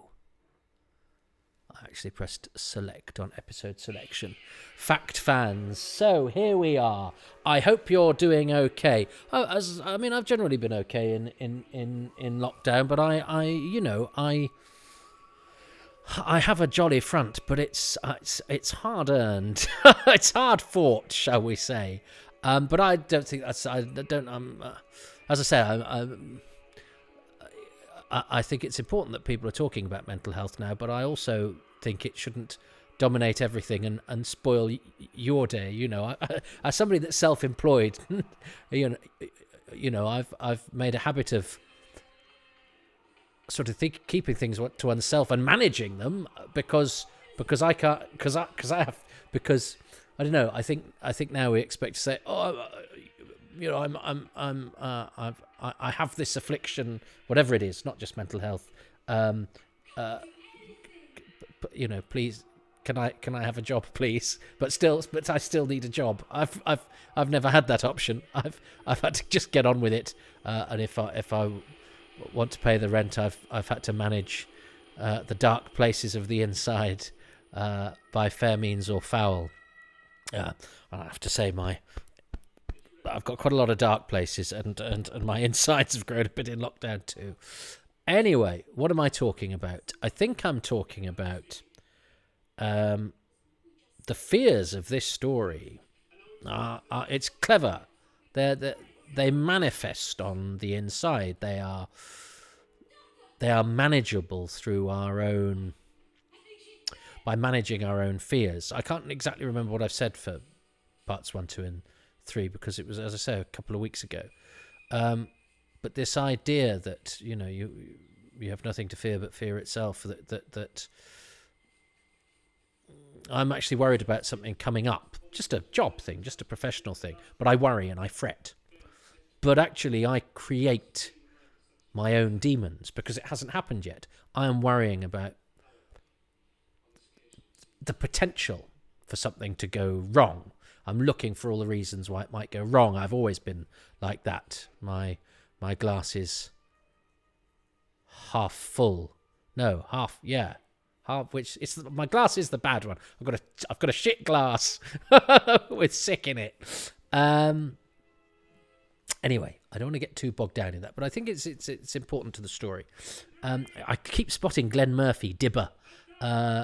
He's the front kinder here. Did I mention this? The amount of OBEs and CBEs, the decorated people in this story. Richard Todd, Glenn Murphy, and Graham Cole, who's also one of the Kinder extras, who is PC Tony Stamp in the Bill, but has done lots of charity work. Glenn Murphy went on to be famous in London's Burning, used that to do a lot of charity work. So they're all OBEs, CBEs, MBEs. I think Glenn Murphy and Graham Cole are OBEs, and Richard Todd was a CBE. So is this the most decorated story? I don't know if I've mentioned that. This is the problem. I should do them all in one go.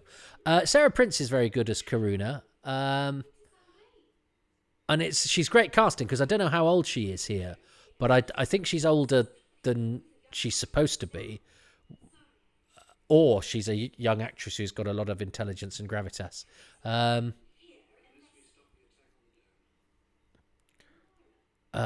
And this jungle is looking okay, but come on to me, just look at the. I can talk about this stuff. What's so clever about this is that it is,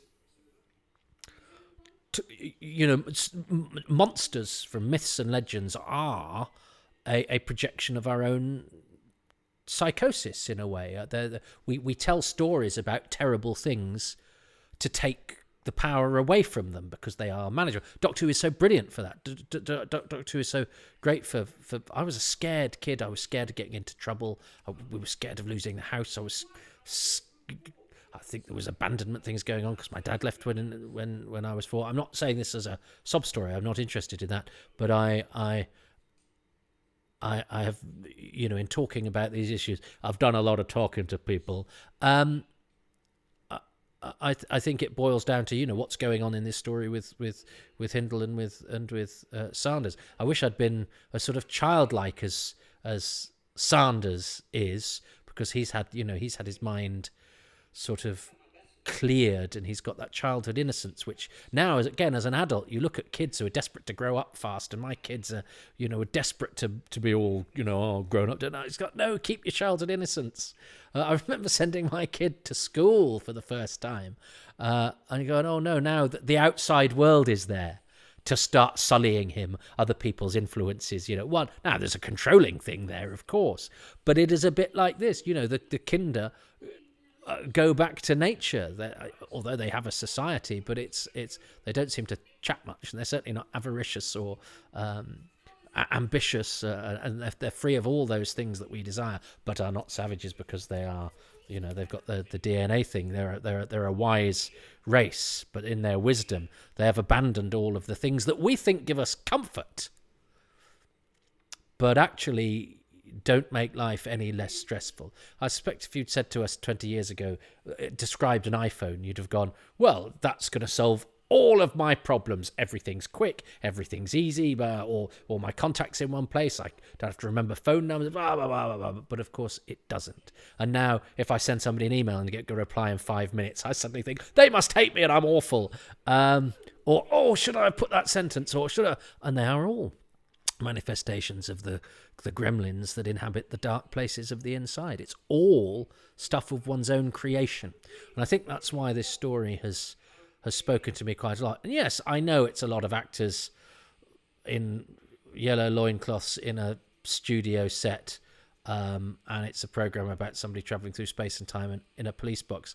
So I'm also aware of being highfalutin, and I'm actually also aware that recently that some of the discourse about Doctor Who is that it has to be terribly important to be worth something. No, Doctor Who is mostly worth something because it is escapist entertainment, and it's great fun. When Doctor Who loses its sense of humour, and when we lose our sense of humour about Doctor Who, I think we're in big trouble. And if you want to look at Adrian Mills from that's life in a box made of sticks with lipstick on his teeth, and think that is silly. That's a perfectly acceptable position to take. But that's not the mood I'm in today, and I'm reacting to these in the mood I'm in today. I am going to so look back on these in the future and go, because people tell you, whenever you appear on screen, in public or anything, look employable, project the image you want to project, and the image I would like to project is perhaps somebody, slightly, well presented, with a bit of elan, perhaps, dapper, but as I say, I look like somebody who's robbed a 1970s gym and hasn't had a proper haircut in 7 months. I wonder how that could be. This music was on Doctor Who, The Music Volume 2. For many years, the only record I had.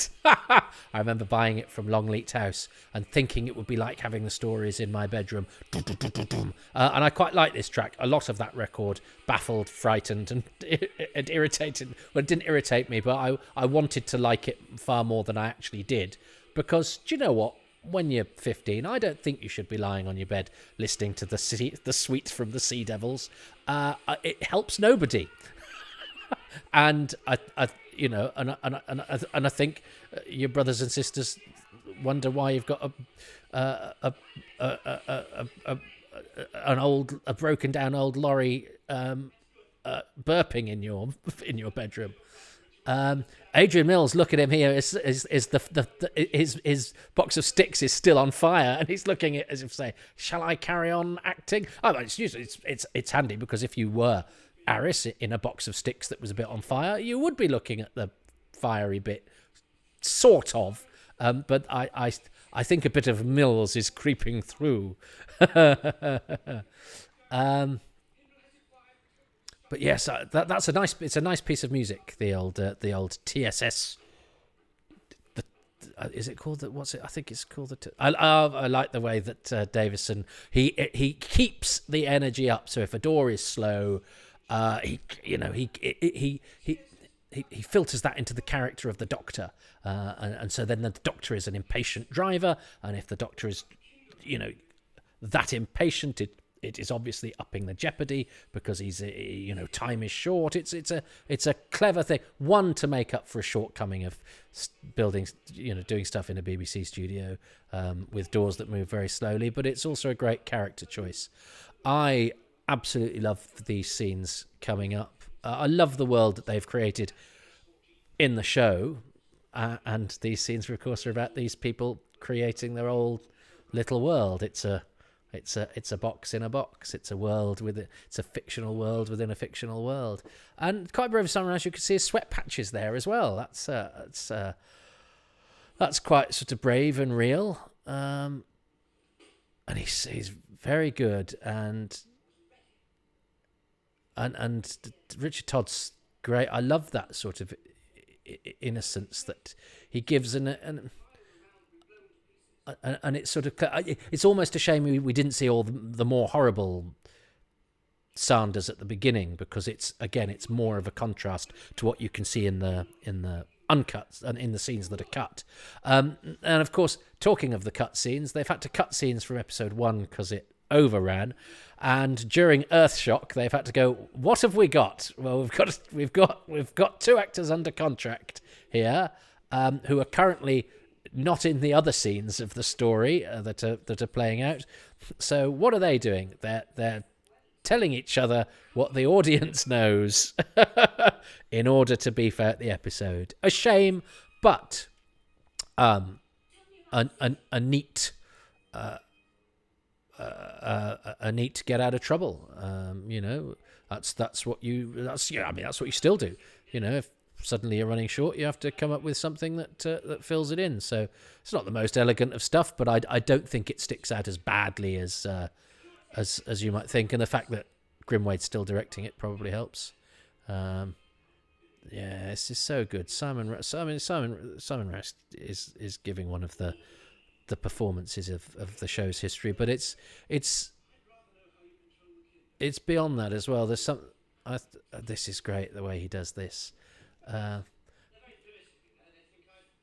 way he sort of rather casually goes over to picks the mirror up, and this is great. You can't mend people. I find it desperately. I find it. I get a bit. I'm a bit sentimental in my old age, and I get quite moved by other people's sadness. I saw a girl at Euston Station, a schoolgirl, crying, and I just imagine she was walking along and she was fine. She wasn't abject or anything, but there are tears running down her face, and I could only imagine what sort of terrible trouble she'd had at school and what her nasty friends were doing, or maybe she'd suffered a bereavement or something. But there was something, and I find especially in young people, sort of seeing that sadness and upset, I find it terribly moving in a way that I'm not. Was I sensitive when I was younger? I was very sensitive when I was younger, so maybe I did, but I'm very conscious of it still. I think her management of Todd's management of Hindle is superb in this, and Nerys Hughes plays the fact that she's terrified, isn't it interesting the fact that it's her that gets the button off him by a bit of a diversion, and cleverly manipulates him into opening the box, and that is what makes all the wasps in his head go to sleep. And what it is it's clearing it of all that stuff, the manual, the world building, you can't mend people. You can mend people. It's hard. And that box is a mental detox. This is going to sound very highfalutin, because I think we all need something, which is why we have hobbies, which is why we have things that take our minds off things. I mean, we use that sentence, don't we? Because our minds, left to their own devices, play terrible tricks on us. They make Red Ollis from the Bill appear in our heads, but they also, and like your physical body, they need exercise and stimulation in order for them not to, sort of start playing those tricks. If you make it, if you make the imaginative centers of your brain engaged in a story or in the history of a television program or the personalities of the people that make the show that you like, or other stories that are offshoots of the story that you're watching, or just getting lost in the story itself, that is all stuff that stops your mind going, yeah, you're not very good at stuff, or that thing tomorrow you're not looking forward to, that thing you did 20 years ago and you still see that look on that person's face that you're disappointed, all of that, so it's almost like when your mind is left to its own devices, if you're not too careful. So that's sort of counterintuitive, though, isn't it? Because then again, we have a lot of this technology and stuff to occupy our minds, but actually that feeds the snake as well. That feeds the beast as well. So have I just contradicted myself? It's interesting because, I suppose because I suppose the Kinder are connected to each other. And I suppose, with something like Doctor Who, you are connected to other people who share your passion. Unfortunately for us, there's Glenn Murphy from London's Burning getting his close-up. But I suppose you have to be connected with other people. There's Glenn Murphy again. He's Dibber in Trial of a Time Lord, everybody, and later went on to be a star in London's Burning. But this simple way of life actually says, well, take away the technology, but they still have the stories. So I suppose I'd have to watch, if I was to cleanse my mind and become one of the Kinder in order to find mental Shangri-La, mental calm, I'd have to watch Doctor Who via the medium of the trickster. Yeah, he'd just have to act them all out for me in his own special way. But I think Doctor Who is sort of is my box of jhana. Doctor Who is the thing that I go to lose myself in. Now I've seen the stories, but it's great when a Blu-ray comes out. It means I can watch a story, that I've only seen in bad quality before, say, or with new special effects, or just one I haven't seen for ages, or because it's got an extra documentary associated with it. There's something fresh that keeps it alive. But it's certainly the thing. And I do things like this. I write things. I research things, and I'm not trying to. I know I've said an awful lot there, makes me sound like a rather egotistical young fellow, etc. I think we do, don't we? We write our own stories. We, do some people make their own models. Some people, there's so much inventiveness out there. You have to look at Redbubble or Twitter or fanzines or whatever that it nourishes us mentally and keeps the snakes at bay. They were wasps a minute ago, but of course the snake is about to appear. I remember they showed this on That's Life and everybody laughed. For those in the States who might not know, Adrian Mills, who plays Aris, went on to be a presenter of the oddest television program there's ever been. It's an extraordinary thing. It's called That's Life. Where Esther Ranson, who's a very illustrious presenter, would somehow segue from halitosis to amusing traffic wardens to indecipherable signatures of bank managers to phallic-shaped vegetables to a child with an awful disease, all within the space of half an hour, singing dogs. And they showed this because and there were always three sort of cohorts who were young male presenters who would sort of read out and do the funny voices. Oh, was he called Jerry Judge? He was that kinder there was a shot of. He was Johnny Depp's bodyguard at one point. So they showed this to shame Adrian Mills for his previous career as an actor. And so Kinder was never high on my list of stories I liked when I was younger, because I didn't understand most of it. That's Jerry Judge there, peeking out from behind. I think he was called Jerry Judge. Yeah, and he ended up being Johnny Depp's bodyguard. Died last year, the year before. I actually think that snake is not as bad as I remember. Now, again, maybe I'm getting older. I'm a bit less conscious. I'm not going to show this to my schoolmates and worry about what they think of it, because I no longer feel the need to make everybody watch Doctor Who and think it's the best thing ever. But I actually think it's quite a strong and it's got a lot of girth, but it's quite a hefty model. Is pink the right colour? Don't know. I think that was a brave choice. But I actually think it was a decent and Grimwade, didn't linger, treated the video slightly. I was dreading the snake. I think the CSO growing is a bit pony, but the actual full size snake was not too bad. Not as bad as I'd remembered. Still not going to be one of my things.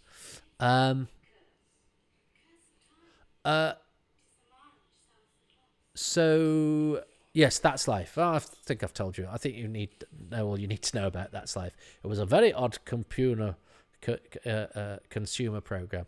Very good. Lee Corns. There you go. Well, as an actor, what I should do is I'll look back. There's no reason for that to happen, but it just keeps the scene interesting and means that you get a nice little bit of extra screen time. I love this redemption that they get in a series where the bad guys often get blown up or shot, and even people who've been sort of taken over are somehow, nonetheless acceptable cannon fodder. These two men started this story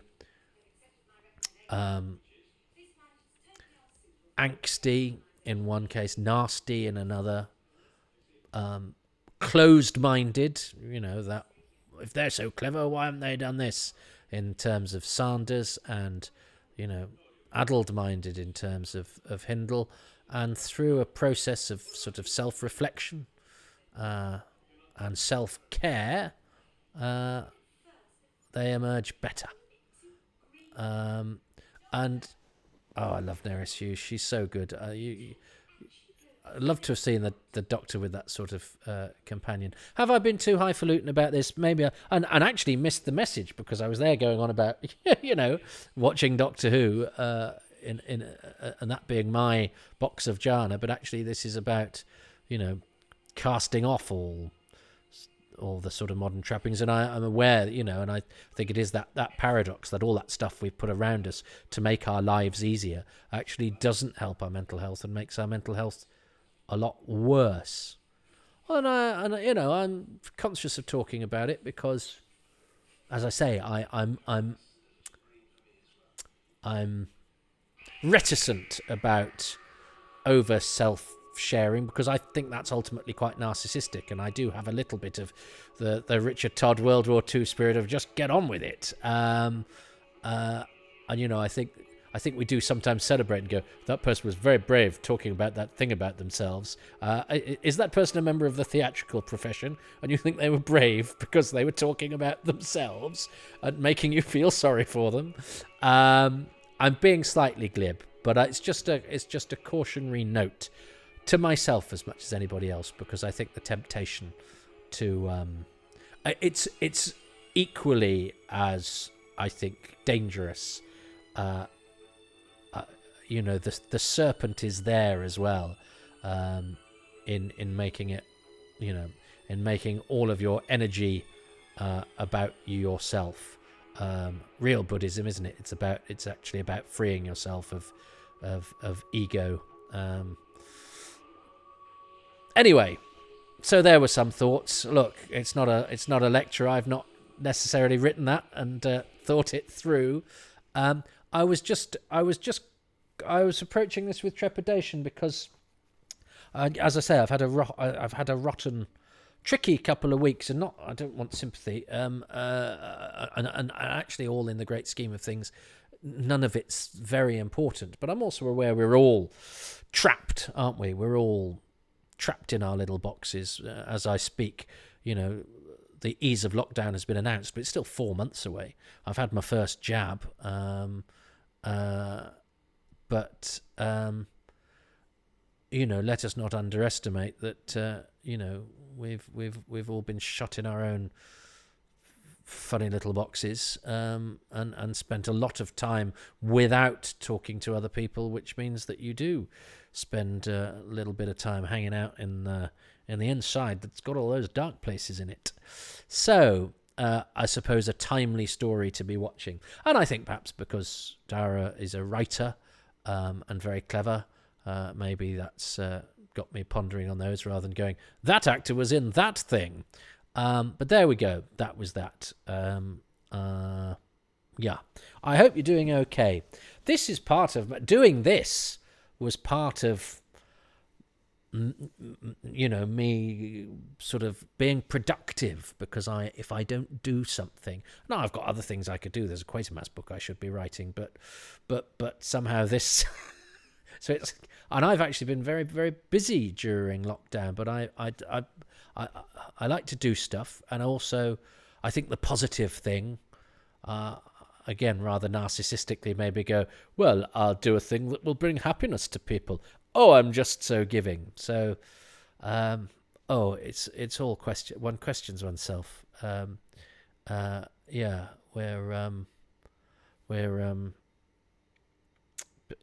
I think people who do comedy are very, very full of themselves, and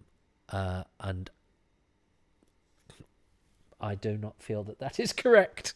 I don't know a more self-doubting. Oh, there are some. I think you know which ones are. No, I think everybody. So look, find this boring, find this unfunny, find this uninformative, but please don't think it comes from somebody who is overburdened with self-regard. So, listen. That was a funny old episode, wasn't it? Sorry about that. It's Doctor Who's fault. What am I doing next?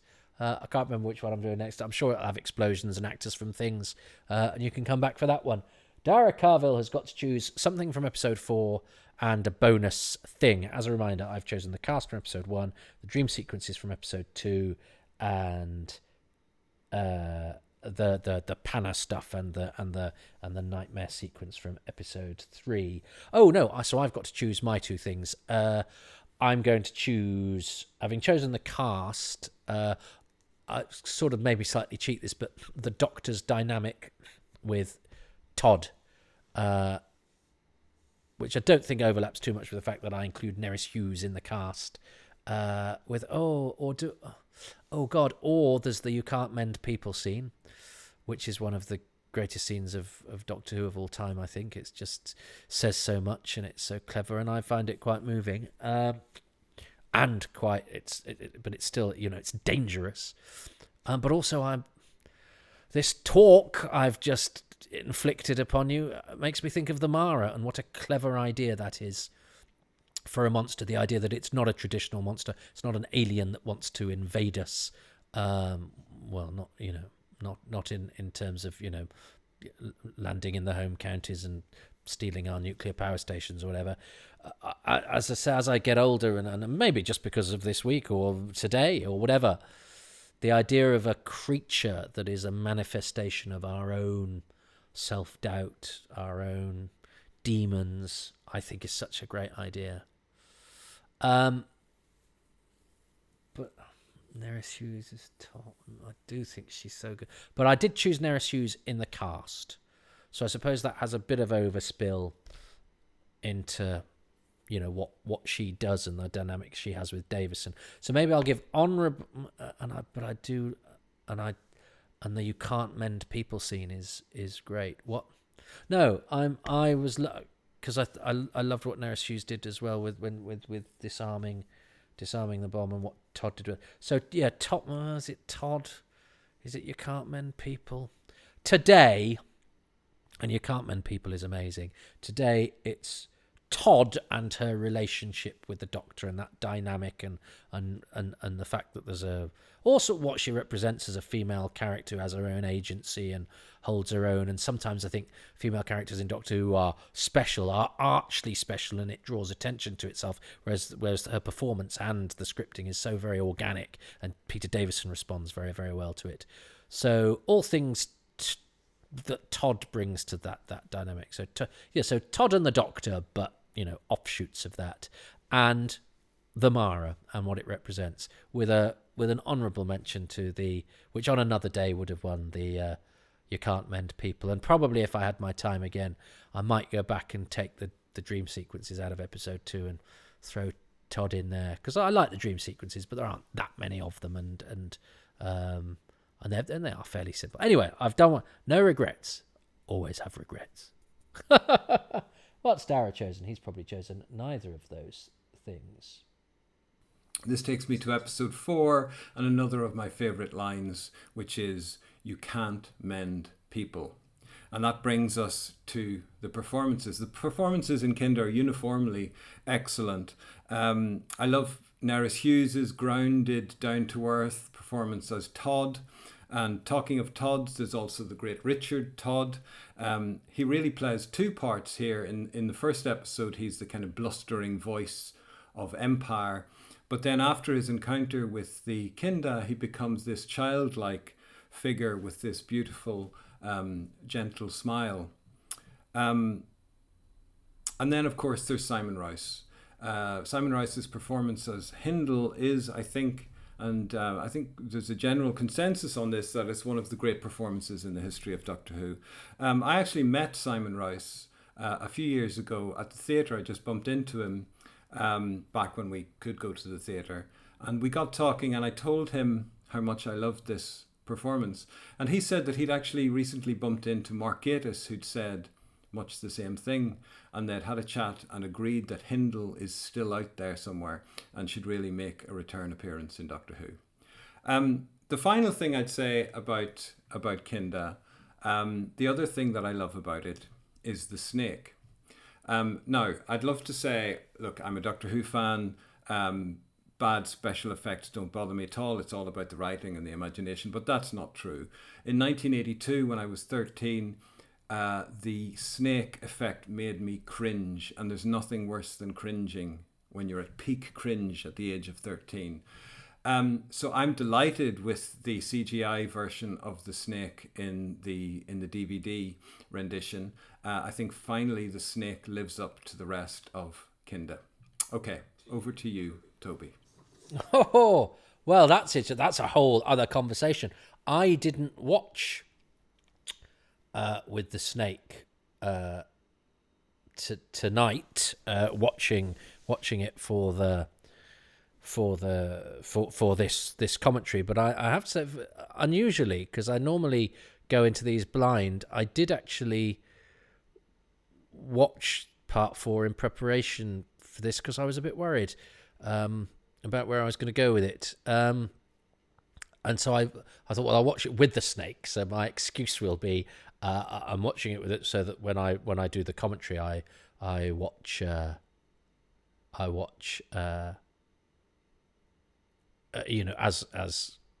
God intended with the original.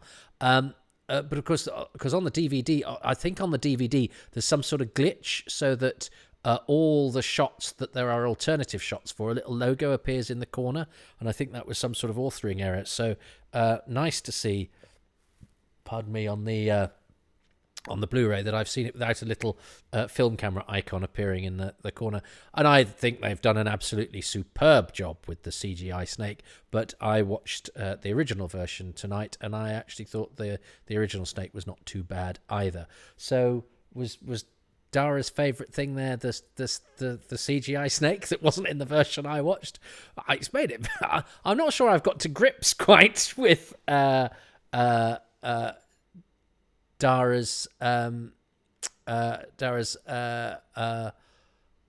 favorite things. I'm not sure I've got anywhere near any of them. Well, he did the cast, didn't he, for episode 4, and I'd done it for episode 1, and I don't know what the rule is for that. I think I get a point. I think I'm allowed a point for that, because I got nowhere near the poetry and the musicality and all the clever stuff that he did, which is what I love about this. He's a very successful TV writer, and he brought a very good storyteller's intellectual sensibility to a story that, you know, requires that. And I think maybe I've tried to be a bit clever in order to keep up, and perhaps I should have instead just tried to be funny as usual, because at least when you're trying to be funny and fail, at least, you know, you've got a song in your heart and a joke in your pocket, whereas when you try and be clever and fail, I think you just look like a prick. So I'm sorry about that.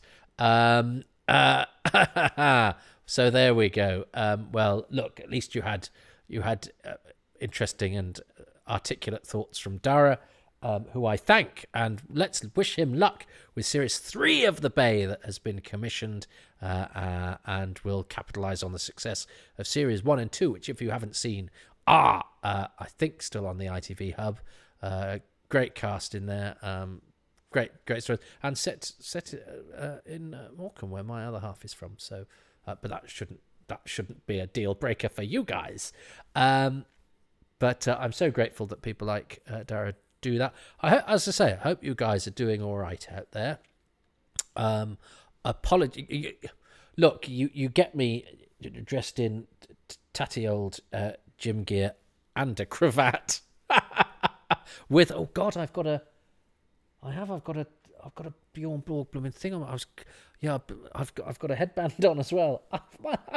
It reminds me of the Tony Hendra from Spinal Tap died this week, and it's one of my favourite lines where he says somebody's dressed as an Australian's nightmare, and I think if you could see this, you would see I'm dressed as an Australian's nightmare. But in a way, doesn't that show that one of the things that one of our manifestations of civilization that we worry about, how we look to other people, although you could say actually that's more of a natural instinct, isn't it? Though it's an evolutionary thing. We have to make ourselves look attractive in order to propagate our seed and our species, but particularly our strand of it. So perhaps I'm not being intellectual in looking like I've spent the night in a hedge in 1972, having stolen something off a scarecrow. Anyway, what am I saying? I'm either saying something very clever, or I've missed the point completely, or or I should just. Perhaps that's it. Perhaps I saw this as a way to talk loudly about the fact that this whole lockdown has been a bit mentally bothersome at times, and for me in the past week or so, and that this process of engaging with stuff is a way to heal that. But perhaps I've just spouted a load of old nonsense, and the real truth of it is that you can't mend people, and I'm just a cardboard man who's had his head pulled off. Oh well, look, this certainly wasn't paradise.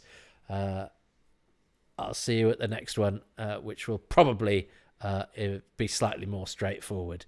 Try to stay out of the dark places. Take care.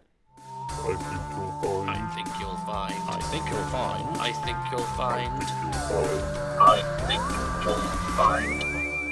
Well, here's a bonus I think you'll find for this Omnibus edition, because a listener has been in touch, and I've searched my Twitter messages, my Facebook messages, everywhere, and I can't see who it is, but I do love you for telling me, and I'm sorry. There's so many ways of getting in touch with me, I lose track.